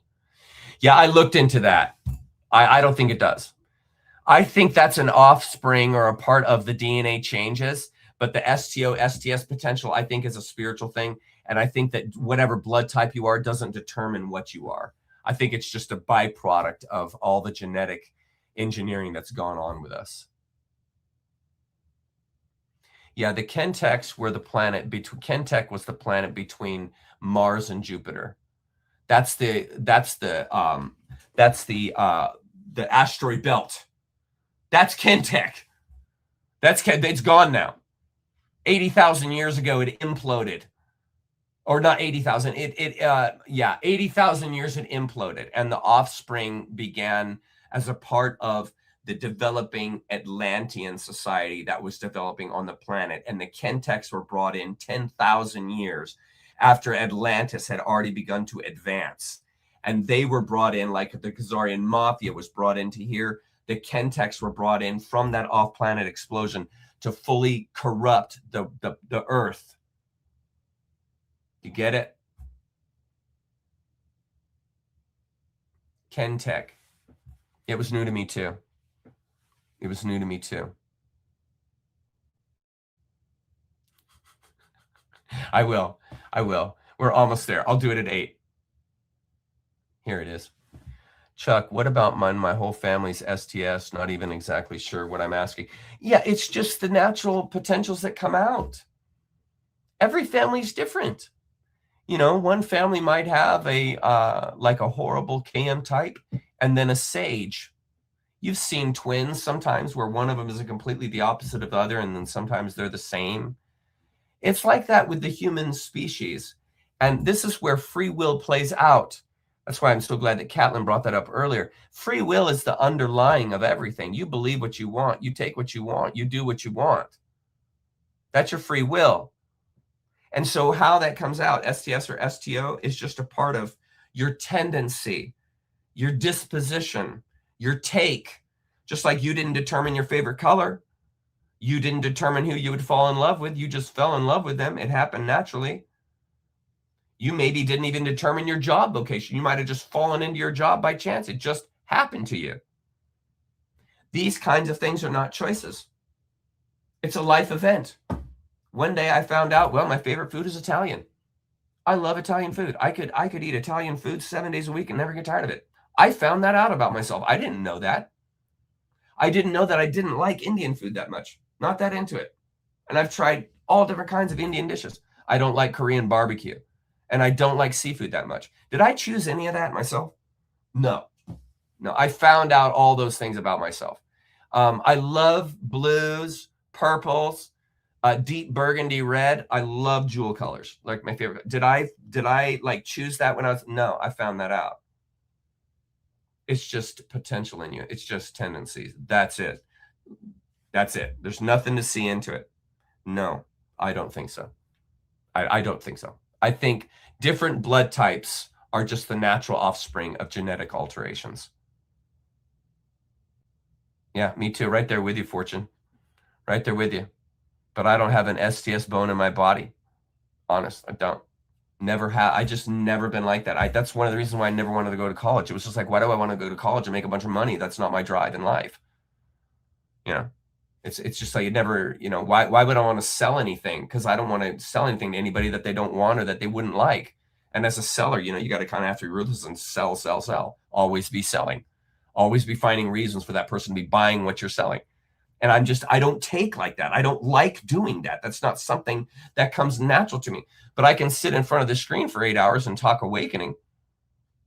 You know, I can't sell anything, but I can sit around and talk about awakening for hours on end. Not necessarily. Please don't label racist like that. Not necessarily. No. Oh, yes. Much before the Anunnaki. Dude, Anunnaki's late gamer. Late gamer. Look, I'll show you. Late gamer. Right there. Kantek, 80,000 years ago, 80,000 BC, implodes from STS. They were so evil, they imploded the planet with their electromagnetic psychic force. That's how powerful that group was. They literally psychically imploded the planet, turned it into a black hole for a moment, imploded the planet, and it exploded and became the asteroid field. That's what began what you see happening with the Anunnaki. They are writing, the Anunnaki are writing. Would you drop that? I'm trying to drop it. Not you guys. Media assets. Would you just please? Not you guys. There. Okay, I lost my train of thought because I had to jump to that. Oh, that was frustrating. I lost my train of thought when I was talking about that. The Anunnaki, that's what it was. So the Anunnaki were after the Atlantis. Now, the Anunnaki might have been traveling through from the time, and I think likely from the time Kantek exploded. And then they caught on asteroids from that explosion. And that's that cyclical 3,600 year cycle that we experience where they talk about the Anunnaki coming back time and time again. And it's on this odd rotation around the planet. So the scientists aren't looking in that direction. And that's where it comes from. That's where that, in my opinion, came from, was the explosion of Kantek, which is why it's on a different rotation than everything else. It's not along the accretion disk. It's along a different orbit. And I think, me personally, I think this is our moment to keep that from happening. I think if the psychic power of STO increases high enough in the human population, we literally will become revulsive to the controllers. We'll become revulsive. You can't, like walking into, like if you're a truly compassionate person and you walk into a scene and you see children being beaten, you're not going to stand there and watch. You're going to do something about it. You're going to stop the situation. You see, that's STO. That's the compassion that is inside you. And there are people in this world, STS, that are not like that. Now, where did my comments thing go? Banners, no. Comments here. Show comments on stage. Okay, so what we got? We're almost done. We got 2 minutes. Let's ask me what you got, and we'll go. We got about 2 minutes. Yeah, Gretchen is awesome. She is awesome. Yeah, I'm gonna play the gnomes again. I'm about to play it. We're gonna play it in 2 minutes. Yeah, I don't tan. I'm as white as they come, man. There's no such thing as tan in me. I just go from white to red. Free will or DNA? Interested in your take as always. Which is more powerful, free will or DNA?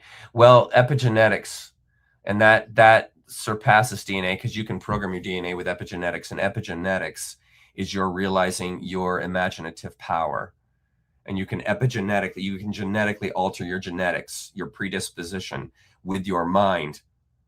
So free will. I'll go with free will on that one. Extra culture, yeah, it's awesome. Okay.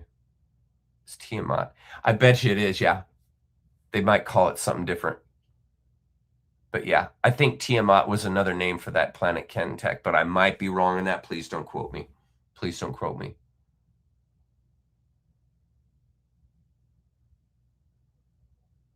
Yeah, you're welcome, King. You're welcome, buddy. Thank you for being here, my friend.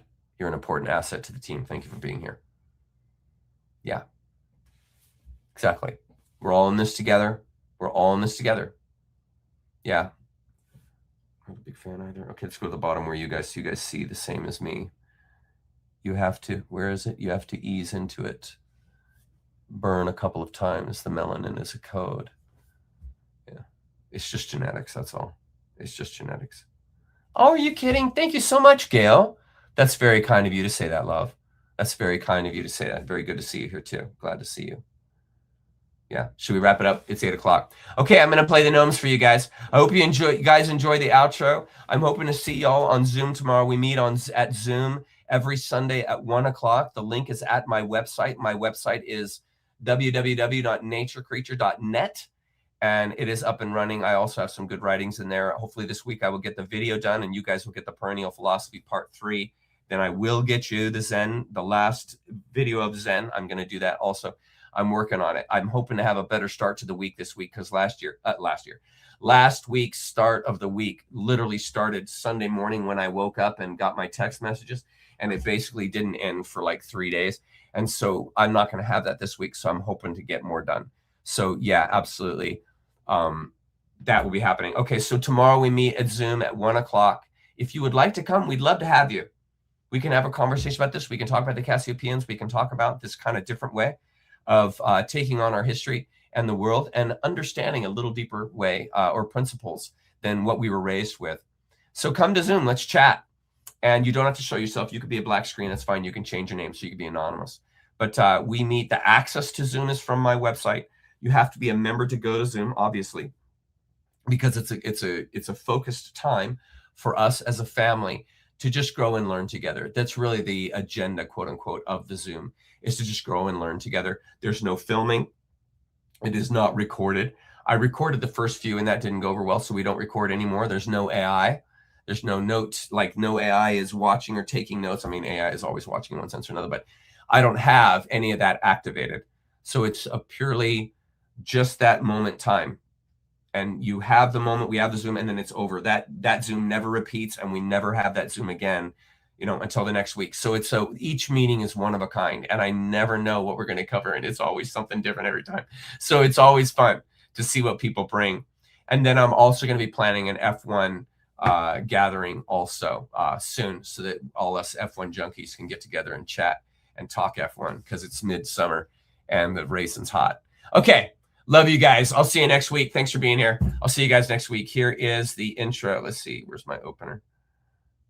Yeah, that's my opener. All right, here we are. All right, this is it. See you guys later. Bye-bye.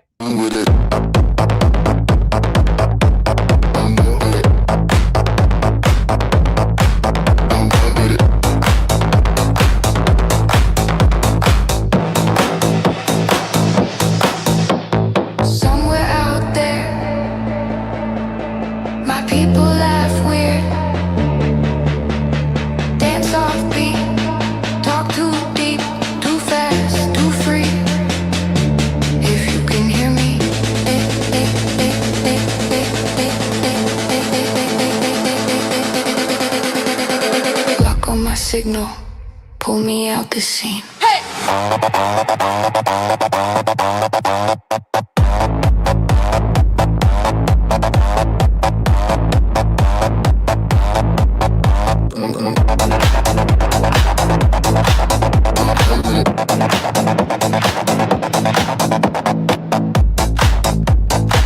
Wrong planet, wrong party. Everyone here feels copy paste. I'm glitching out in this crowded space. You beat me up, Scotty, and I'm done with it. I'm done with it.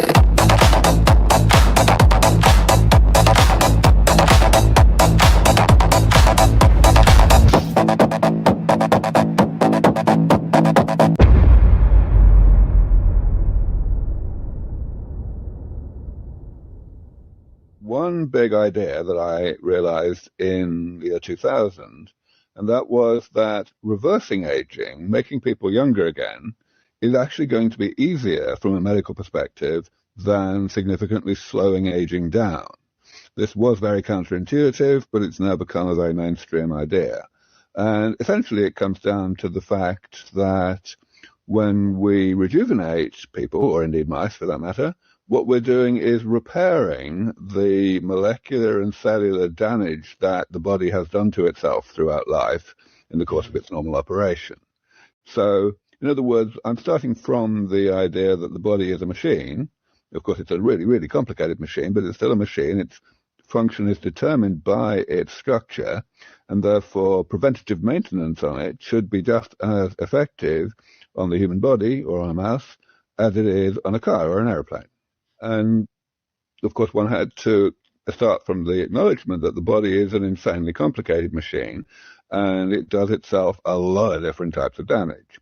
So my first step was to classify all of those types of damage into this manageable number of categories, as you say, just 7 of them.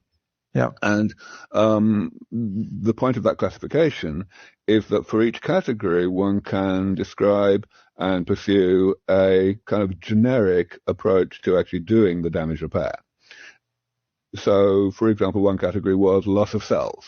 So cells dying and not being automatically replaced by the division of other cells.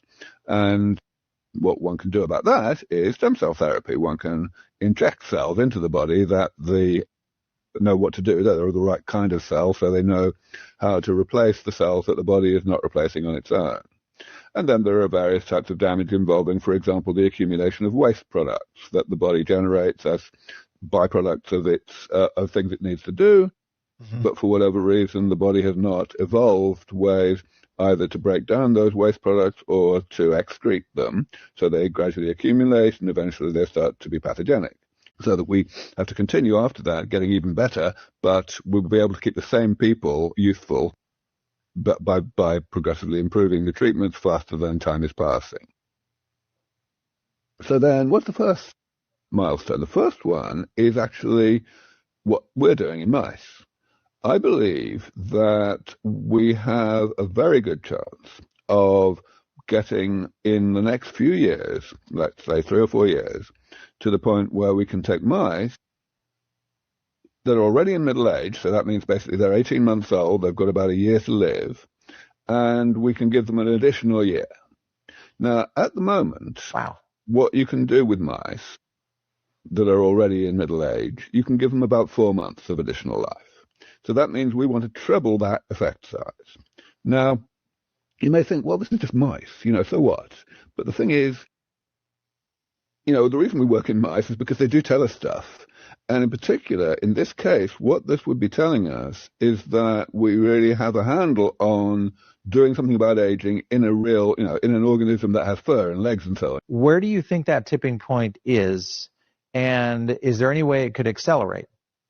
So there are really 2 tipping points, and one of them definitely is, a precursor, an accelerant of the other.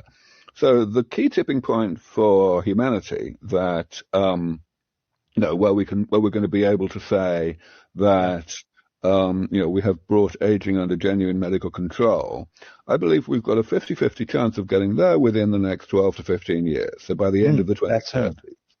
And of course I have to give a probabilistic prediction because it's pioneering technology. We don't know, but I think that's a good estimate.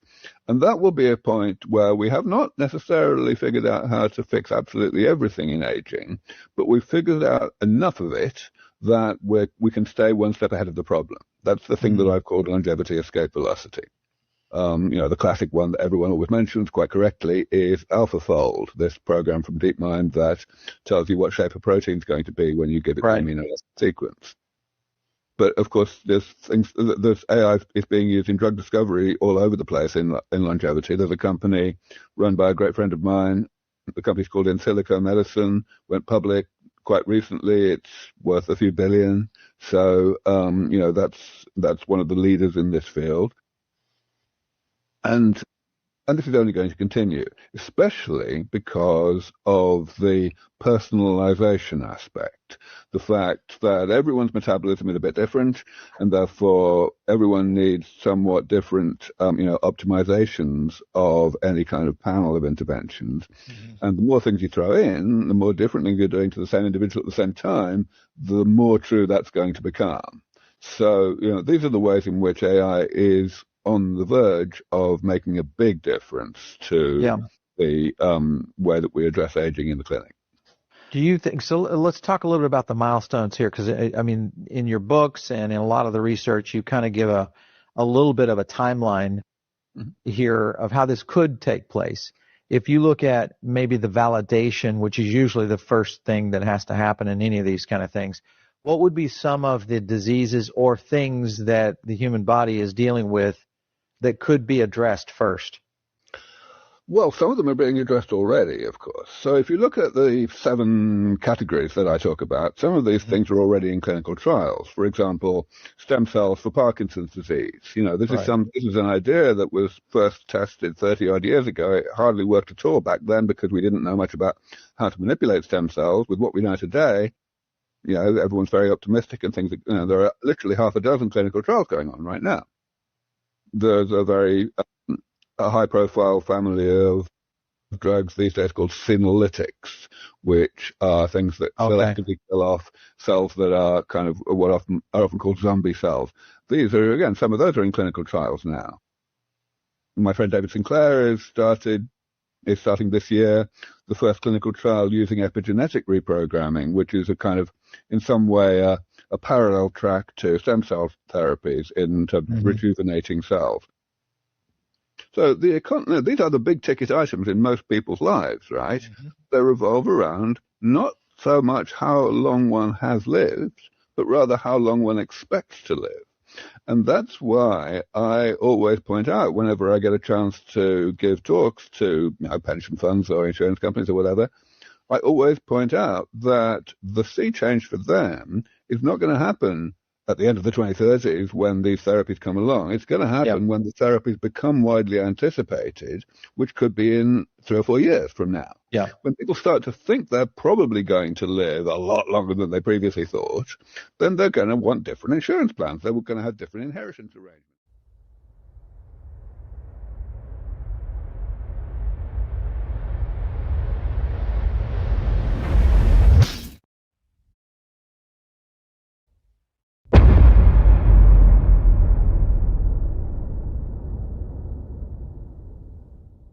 We, as authentic human soul matrix consortium from the imagination of source, wanted to have the full 3D experience in this in many ways, and here we get into Lucifer, was to, in this in many ways, is to yearn for a service to self-gravity. Here's where we're tying into Lucifer. We yearned for the 3D experience, and this in many ways is to yearn for a service to self-gravity, which it is, because each in the human collective wants to have their own unique experience of the illusion of separation in a 3D world. Sort of like going to an amusement park. You don't send a representative to tell you about the rides. You go on the ride because you personally want to have the experience. This was humanity in the imagination of source. Do you follow this? This was our entelechy coming out before we had even exited source. What is entelechy? The imagination of God. And before we even manifested as 3D, we wanted that because the universe contains what's called free will. And just like you have an imaginative mind and you imagine in your mind something you want to build, and so you shape your life and learn the skills necessary to build what it is that's in your mind. This is the same pattern that we came out of from the void. Same pattern. The imagination of God. And what is that? It's a human being in our case. This is our sense of humor. This is the kind of thing we typically build. These are our typical interests. This is the kind of planet and environment we like, or are naturally inclined to. This is the kind of way we take. This is all uniquely human. You see, and this is what brings about higher and higher awareness. Are you following the pattern? Are you following the pattern? Okay, so you don't go, you don't send a reporter to find out off the amusement park. You go and ride the ride yourself. Okay, well, that's service to self. Follow. Now follow this. Don't get tied in. Follow.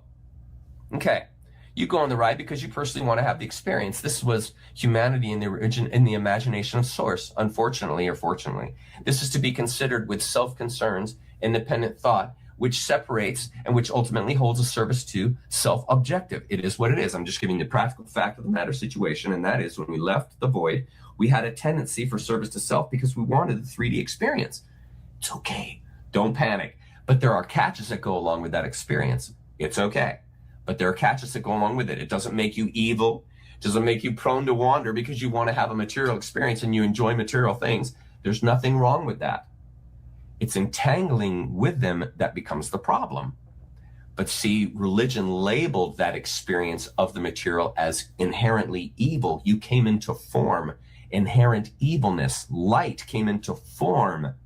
And this was twisted in the idea that there's something wrong with you, that you're prone to evil. No, it's that you wanted to have the 3D experience, which involves separation or the illusion of it. Your will was twisted against you. Do you see? And it was turned into this negative evil thing as though you're craving evil. No, no. You would like to have the 3D experience. And that involves good and evil. That involves polarity. That involves the illusion of separation. There are all kinds of catches that go with it. And what the controllers did was just simply take those inherent, quote unquote, weak spots and exploit them. That's what religion is. That's what science is. It's an exploited form of reality. Religion is an exploited form of you. And it was curtailed with these ideas about yourself that religion programs into people so that your natural desires, quote unquote, to have the 3D experience are turned into, well, that's sin. You can't do that. That's sin. To deplete, to generate scarcity. That's the point of dogma. To bring you into a world of scarcity, a world of need, a world of asking permission, seeking approval, and expecting proof, because it's not in you. Scarcity was programmed into you off of this yearning that you had, this quote unquote desire that you had to have a 3D experience, which was the calling of the human collective. That was the imagination of God. What is it like to have the 3D experience, to be a 100% spiritual creature and a 100% physical creature at the same time? What does that mean? That requires an illusion of separation. That requires a moment of time. There's no time in 7D. There's no separation. Do you see the conundrum? And how then it was twisted and pilfered against you. The natural inclination of why you came here was used against you. This is a magnificent connection for you guys to build a bigger world for you. Okay.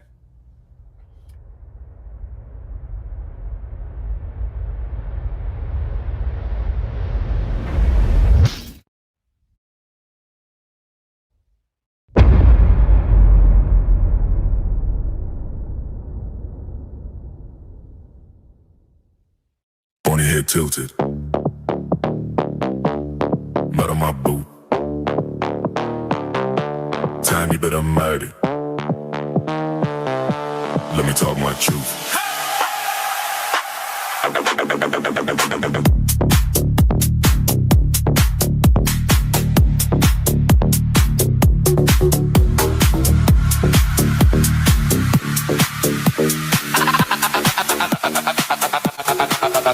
I'm a hurricane, apple path on the dirt on my rain, mushroom rolled up. Hands in the soil, that's home, less payment. Garden all the roots, you feel me, know what I'm saying? Fear like frost, eyes are late night, I don't ever sleep, I just stay in plain sight. Scroll on your phone, I scroll through the pavement, checking every click, you feel me, know what I'm saying? Know what I'm saying? Know what I'm saying? Know what I'm saying? Little dude, big gang that I'm playing. From the bush to the pond, I'm staying. You don't see me move, but I still be changing. Know what I'm saying? Know what I'm saying? Talk low, but the world be swaying. If the grass start talking, who you think been playing it? Tiny prophet in the clay. Know what I'm saying? Stone cold stare, but the mind keep jogging. Know every style, every raccoon problem. When the wind start howling, I'm the one that's bracing. Holding evidence, every pedal in place. And you sleep inside a Mount rain and boost mud gate, but the troops still flagrant. Neighbors talk a lot, but they just plain complaining. Others not say you feel me. Know what I'm saying? Know what I'm saying? Know what I'm saying? Know what I'm saying? Know what I'm saying? Know what I'm saying? Know what I'm saying? Know what I'm saying? Know what I'm saying? Little dude, big game that I'm playing. From From the porch to the pine, no sting. You don't see him move, but I still be changing. Yeah. Talk low, but the world be swaying. If the grass start taking, who you think been praying? Tiny prophet in the clay. Don't say.